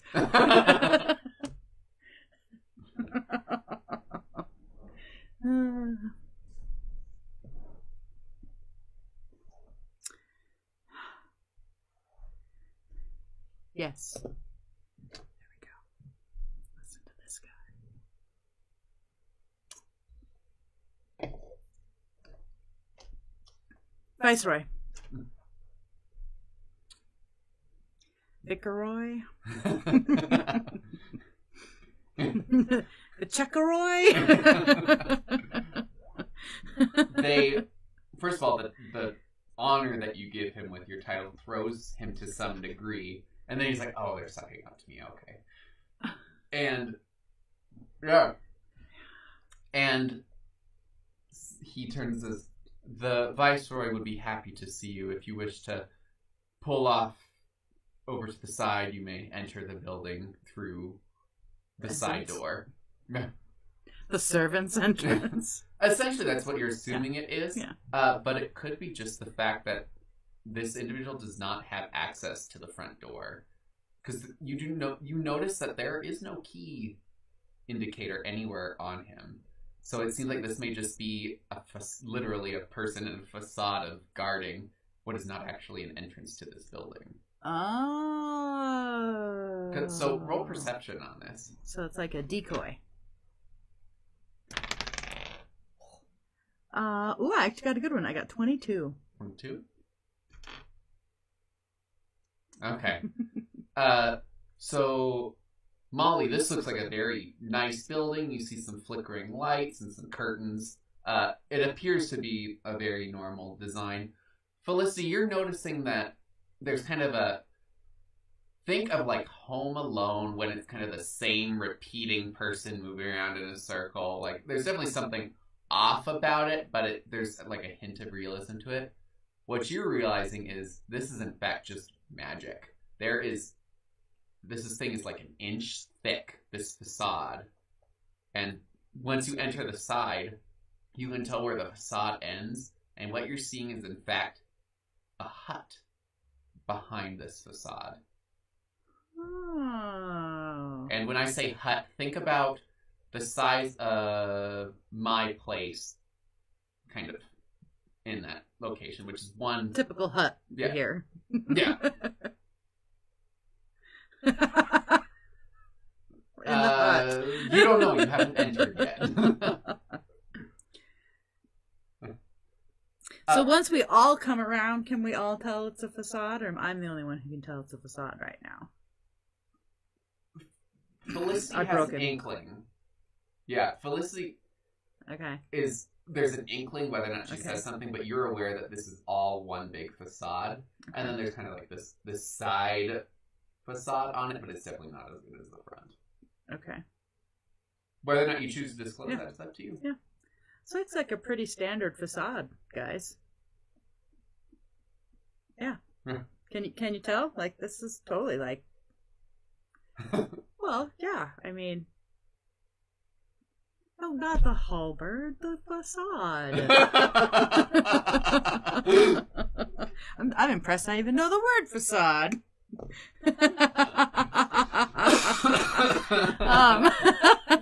Now that it's pointed out, you can definitely tell it's like a little hut. A fake building. It's a lovely little hut, don't get me wrong. I wonder how many plants you could fit in that thing.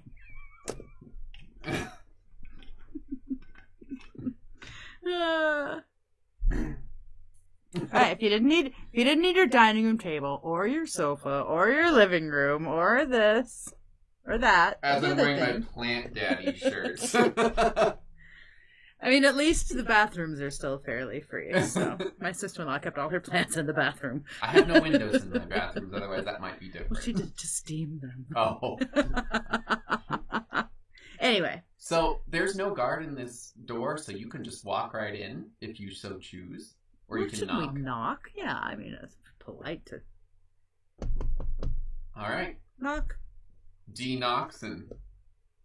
Enter. But in your mind, you don't hear this voice. In actuality, you sense it in your mind telepathically. Ooh. That is spooky. What you see is a lot of this glowstone. No plants at all, but there is this individual in a cape, and they are totally dark. Like, there is no facial features. It is very much an accurate depiction of what you saw on the plinth. So you may make on the plinth? The tombstone? Yes. Oh, there was one of those on the tombstone? There was a carving of one. If you want to make a... I don't know exactly what this would be. If you want to make a religion check. No, I got no religion. 8. Okay. They really and are. you guys can make the religion check as well. This is everyone. Sorry, I should be more clear than indicating in a general direction. I'm indicating at the screen, which of course you can't tell. You should know, right? Yeah. Oh my goodness. That's funny.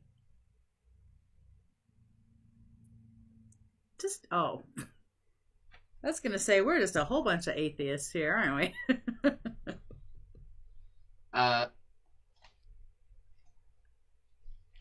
So what you realize is this is a statue, but of what you don't know. And you realize that this isn't what a Dampier is. This should just be a half vampire, half human, generally. What's this, a statue? Yep. But afterwards, this individual walks up from behind the statue, is very old, and has a medallion attached to their head. It appears to be sort of a diadem, and that's how he's speaking. May I assist you?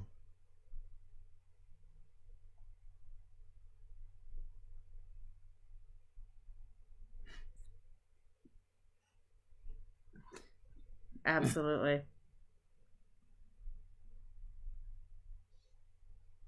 It truly does.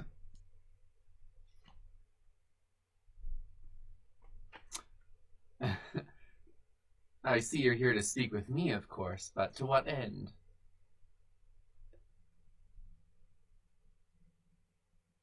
We did not have a plan. Like, hey, is that your dead wife down there? We totally respected her. Did you see that?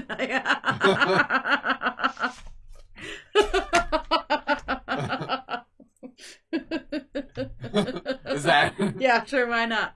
That's your wife down there? We came to pay our respects. We totally paid our respects. Then why not? Fuck it, I don't care. Nope. Never mind. Colton's giving me the look. No. You're very blunt, but I appreciate you coming to pay respects. Did you know my wife? No. It's just very sad.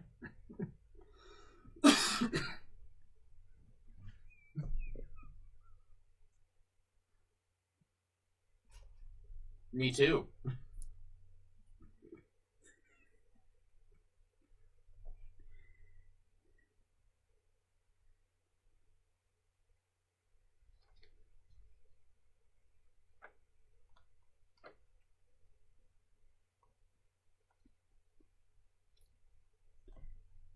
How long has the wife been dead?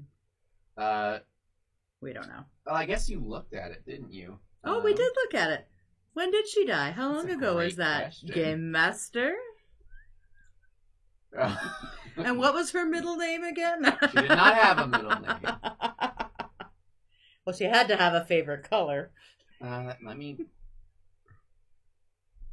Uh-huh. I have to pull up... this is a great question. So...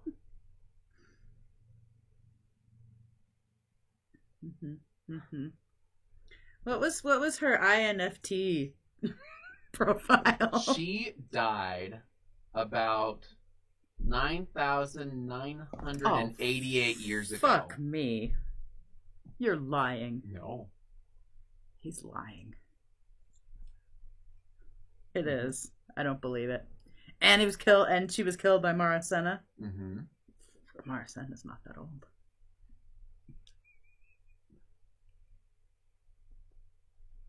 I know. Honestly. Yeah. Well, anytime you want me to throw something at him, just let me know. I got lots of die here. No, he likes those. The weirdo. Maybe if it was in his eye. He would like it. That's why I'm wearing glasses. Always wear your goggles. Okay, so, well, we are. So you paid respects, and yes. You can tell that there's almost a level of feeling touched that you, as short-lived individuals, would know of and be willing to pay respects to this ancient individual, let alone a vampire. We're very sensitive.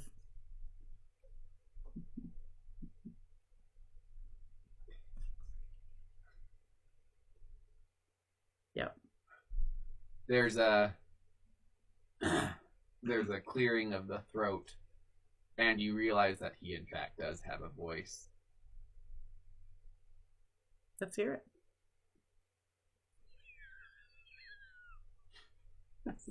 Great, now you made me nervous. Like, what? Why doesn't he use his regular voice? There must be a reason. I can't wait to hear it. He has a stutter. Oh. I miss her. You can tell it's very genuine. And then he goes back to speaking telepathically, out of my respect of not wanting to continue attempting to do a stutter. Good call.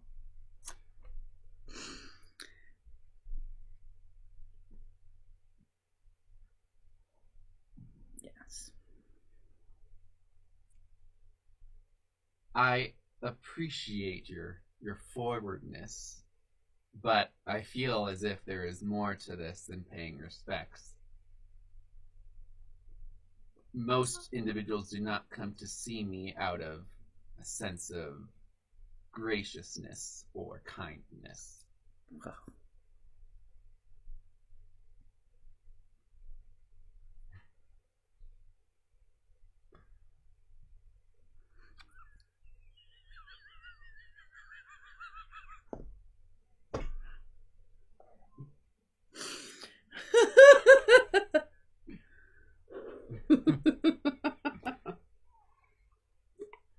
So they're gonna roll sense motive. And it doesn't take a very high sense motive to realize what you're communicating. So, how do you feel about the government? I believe you are smart enough to gauge my feelings about the current political situation. The question I ask is, to what end are you asking?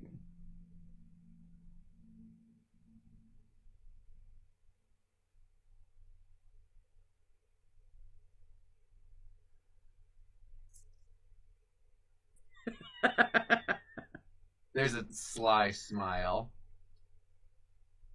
And through what means or assurances do I need to provide?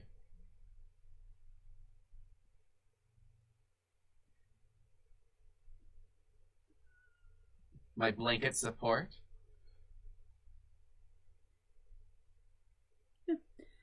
We're just trying to get a temperature reading, as it were. And who is leading this revolt? Oh, not us. I thought he meant the group. Like, you're our group leader, but you're not the revolt leader. Oh, well. I don't think Felicity would allow someone else to be the group leader. Yeah. Okay. I'm just the muscle. Yeah. I don't think anybody mentioned the word revolt, sir. I would just like to put that out there. It would be far too, soon for those words.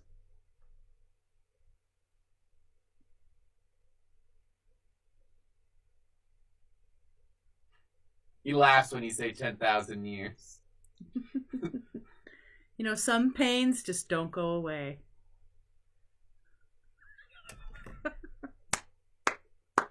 I like that. That still doesn't answer my question about who is requesting my allegiance in said matter.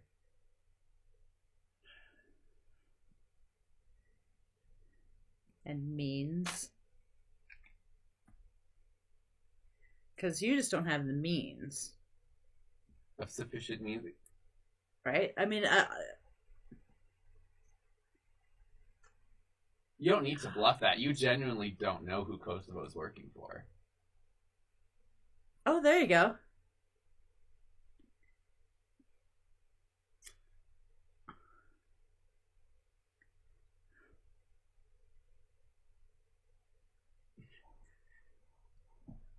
I'm looking at Colton, and he's got a little glint in his eyes that I don't know. I think you might be onto something there, my friend. Oh. I think Colton should leave the room while we discuss it. It's not recorded or anything. On to you.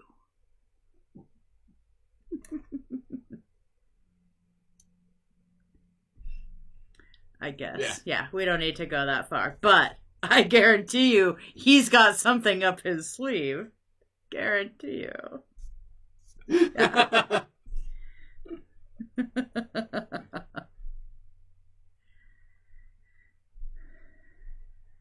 Yeah. Well, there always is in every, Yeah. We're not that high up the ladder. He gauges that you don't know. And is very blunt. I gather that you don't understand whom you're working for. And that leads me to be cautious of providing blanket support. However, if there is an individual of sufficient rank whom may be interested in the position, I would be open to considering it, especially if justice can be achieved for my late wife.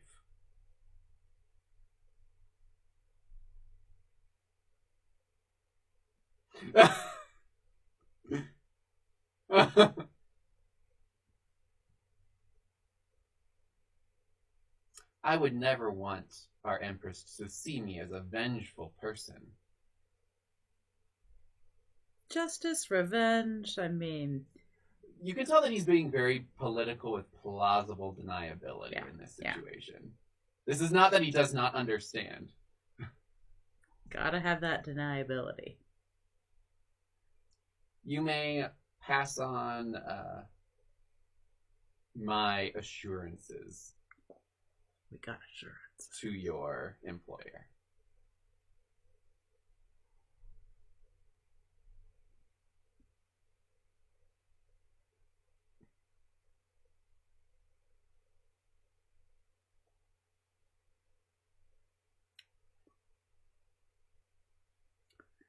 You watch as they just take their finger. May I use you as a quill? And they have very long nail, and you see that they intend to use your blood. You're using him as ink, then, yes. Not as a quill.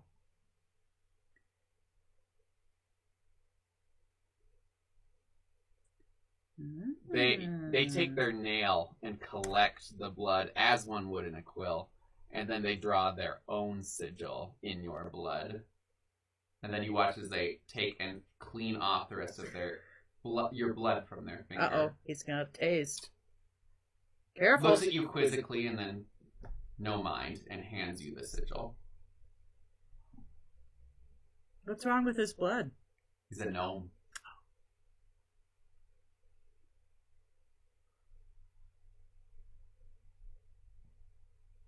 You can tell that it was not something done specifically because it was your blood. It's just it was blood, and why would you let it go to waste? Right. It's utilitarian more than it is malicious.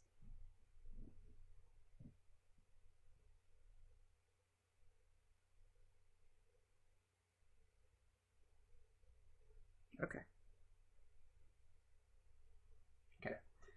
And then I assume if further action proceeds that I will hear. Absolutely. Travel safely. And may I ask to whom I'm assuming you're seeing others?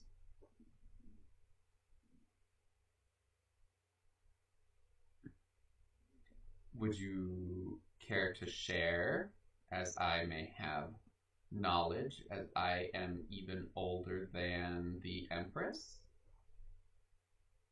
Well, you're the first person we've talked to. Yeah. Yeah. Yeah, you can roll sense motive. How do we do that? It's just it. Okay. It is perception.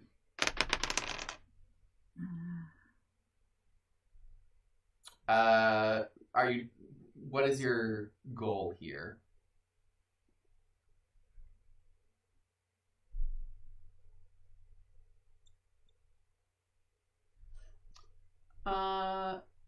Sure.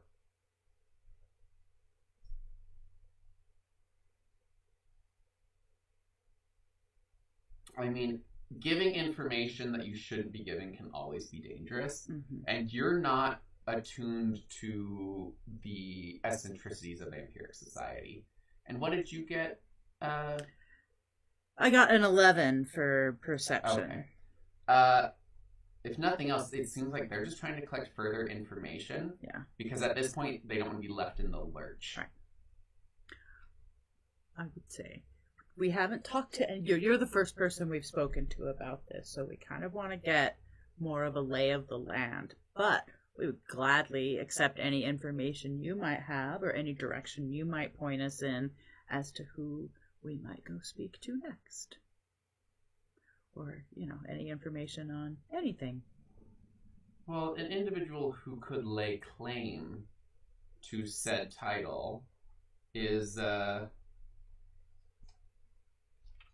Lady Anoxie. She is technically a child of Marasena. Although she has never fully been given said rights. And when she says child, it means that Marasena turned her into a vampire. Ah, okay.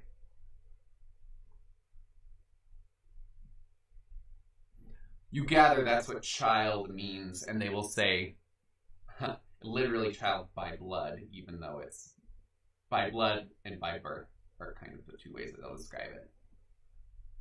So they do give birth.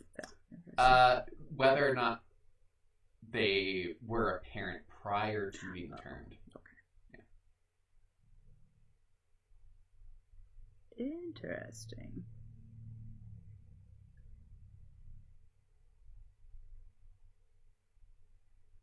Say anything? I mean,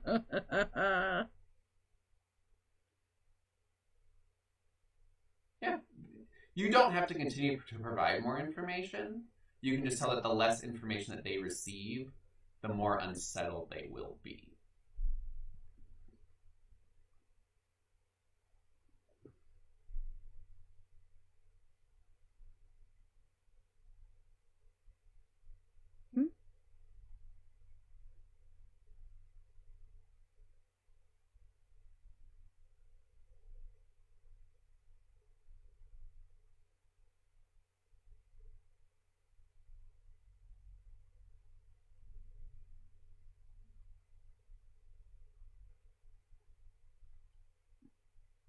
I like that.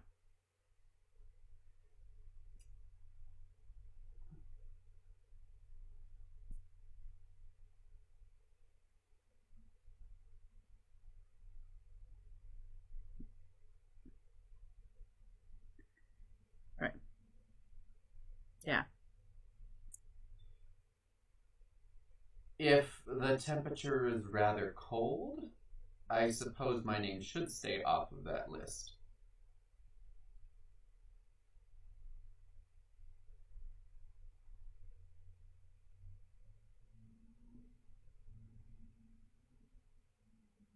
Yeah. They nod. If we do find people who are feverish, shall we say, would you be okay with us, perhaps mentioning your name as someone they, not to influence them necessarily, but to provide some stability to the cause? Or would you rather us wait until we've talked to other people? I mean, do you think you have the kind of influence that if we said your name, people would be like, oh, well, if he's in it. I am not well liked. Got it. Leaving my name off as a Nosferatu, because you can tell, he is very decrepit. Okay. There is some vampire racism, shall we say. Understood. Rude, but understood. You may want to keep me in your back pocket. Got it. Back pocket man. Is that like a gay it. slur? Viceroy back pocket. I fucking love that, by the way. I am also very much appreciating your politispeak a lot.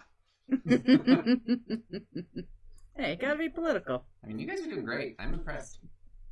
I did not expect it to go as smoothly as it is. You did well, right?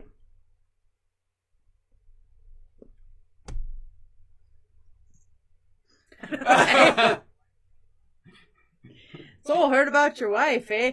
Did you see us, like, we're like paying our respects back there, dude. We had a whole routine. Did you happen to catch that? We can do it again on the way out if you want.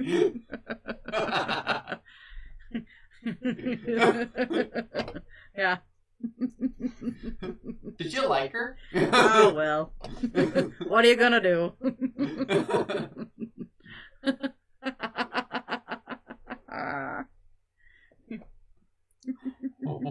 I mean, it's been a long time. That mean, poor old vampire. Oh, that's funny. You can tell that they're like a Nosferatu Dampier. So, although Dampiers are a little different, think of it like a subrace. That's kind of how I'm treating it. Okay. So, Makes sense. you guys are welcomed out, and you see that your cart is still out there. Phew. It appears that it wasn't even touched. Yay. And you notice that there have been no other people on these grounds. Except for... The guard. Yes. You have not noticed anyone else on these grounds. Or anything, really.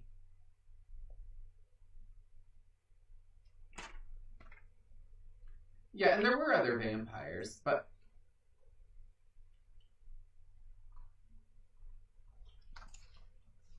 Yeah, so think of it as separate territories. Like, the town can extend along the main roads, but once you enter, say, the side roads that kind of turn off into these different locations, it tends to drop off pretty quickly. You're gathering that individuals that live on these estates are under the control of other individuals. So there are some here and there. Think of it almost like a homestead or a farmstead for some locations. And as compared to Sentinel, which there was, you definitely noticed other homes in that area. This place is fairly sparse. But the ones that are together are close and intimate. So you're gathering that it's not unfamiliar individuals that fall under their purview. Like, think of it like a city under the control of a count. Yeah, absolutely.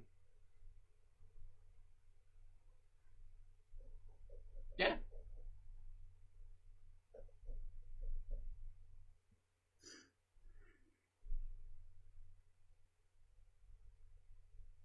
Okay. All right, you have a hot second of a thought, which you don't know if you can read thoughts or not, but... Oh, Jesus.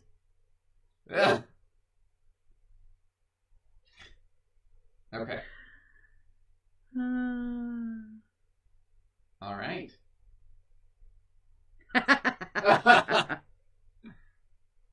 All right. You have now left Viceroy Mortier Cormorant's home. You see the guard at the front who nods. And you are leaving, you're passing by the grave. Are you performing yet again? Okay.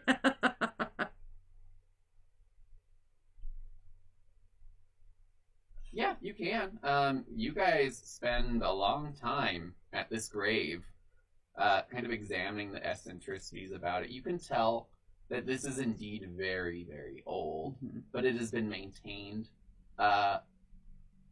And where there have been damages, say, over time as the rock degrades, there is a lattice of mithril that kind of blends into the stone to hold it together. So, it's definitely trying to preserve the original monument itself, but understanding that time breaks all things. Yeah. So eventually, when this is gone, there will still be this lattice. And it looks like it's polished regularly. So you manage to go in there, pay respects, pour out a little brain wine if you wish, or leave any sort of token if you want to. Yeah. Valid point. There you go. All right. Make a perception check. Uh-oh. All of you. Uh-oh. 17.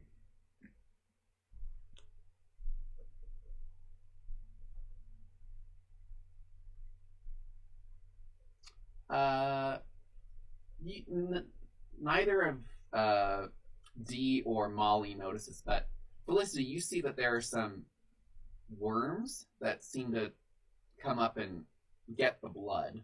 They're very fine. Think of it more of like a mealworm than an actual worm.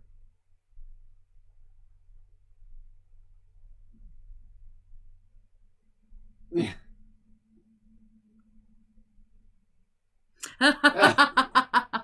You're a daddy! Or mommy. There's something eating your blood, whether or not they're vampiric in nature. I mean, it's a little gross and creepy. I don't know if Felicity is sharing this information. Think it's... Do you remember the death dogs? Like that kind of worm? Yeah, it's kind of like that. Right. So yucky.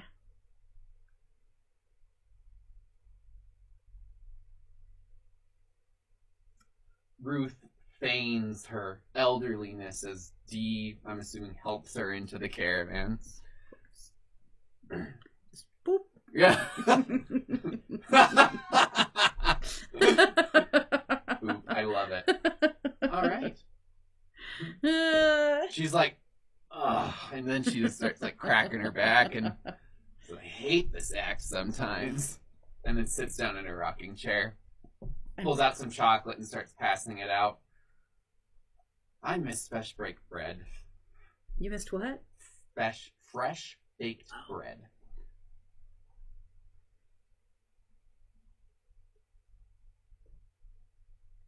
If you trust any of the ingredients here, you are braver than I. All right, no bread then. So where are you headed next? So the other ones that were listed were Pinnacle and Sorn. I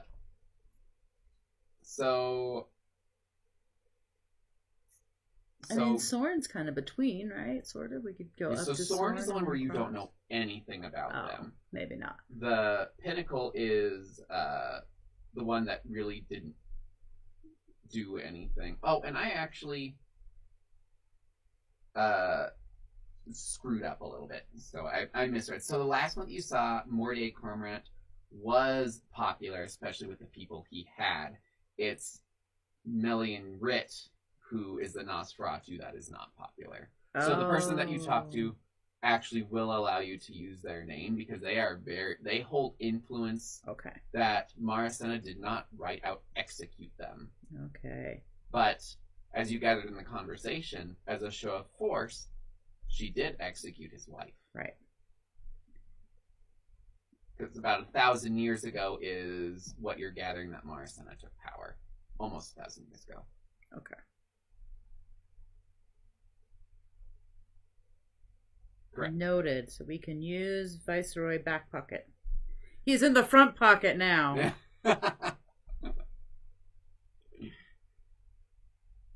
Is that going to be the title? Viceroy front pocket?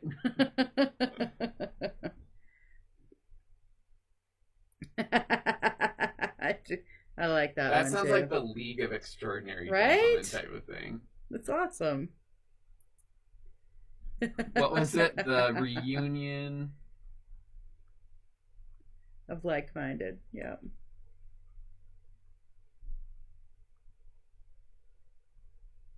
I love it. I think it's awesome. I need to figure out how I'm going to image that, but okay.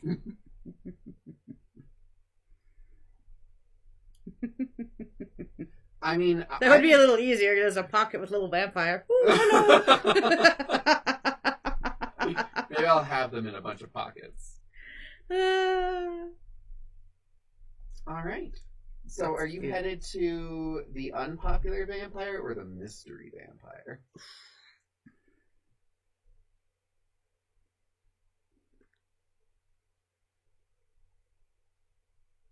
I agree. I think that's a good idea because we really don't have a lot of information. So this person is also a duke. We are. Well, and a himbo.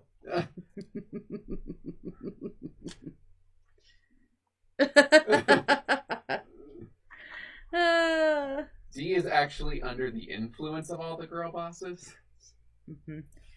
He needs girl bosses to tell him what to do. No, that's actually a tech tune. Is the next thing.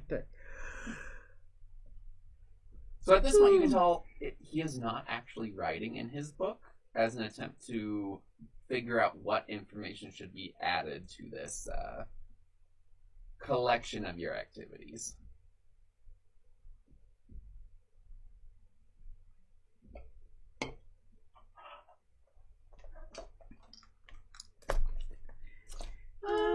He tries to draw you guys standing at the plinth. And the rain kind of runs the ink. Aww. But it kind of adds to the feeling. Yeah. Yeah. Alright. Yeah, it's a little muddy, but he tried.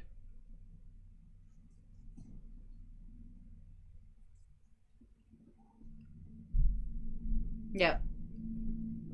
Yeah. There you go. I like that, yeah. All right. Let's do it. So Pinnacle. Yeah, so you are on your way to Pinnacle, and that's where we're going to end it for today. On our way to Pinnacle. So you managed to get a vampire on your side pretty quickly. You guys, again, politispeak, was impressed. Or just bluntness. So you got a dead wife, huh? No. So truly, yes. With that, I will not be available on the 30th, which would have been our next game. But does May 14th work for everyone for our next game? So it's the 2nd and the 4th. 2nd, 4th, and 5th. If there is a 5th. Oops, I'm in the wrong month.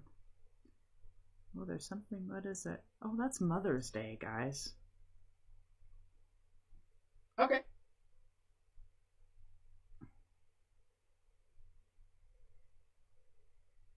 I'm happy to do the 13th if we want to do the 13th.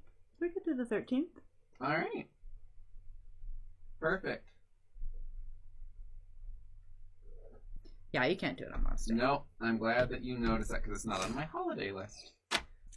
All right. A little dot on it. I'm like, why is there a dot? Oh, because it's Mother's Day. Well, thank you everyone for joining us, and we will be back in like 3 weeks. Woohoo! All right. See you then.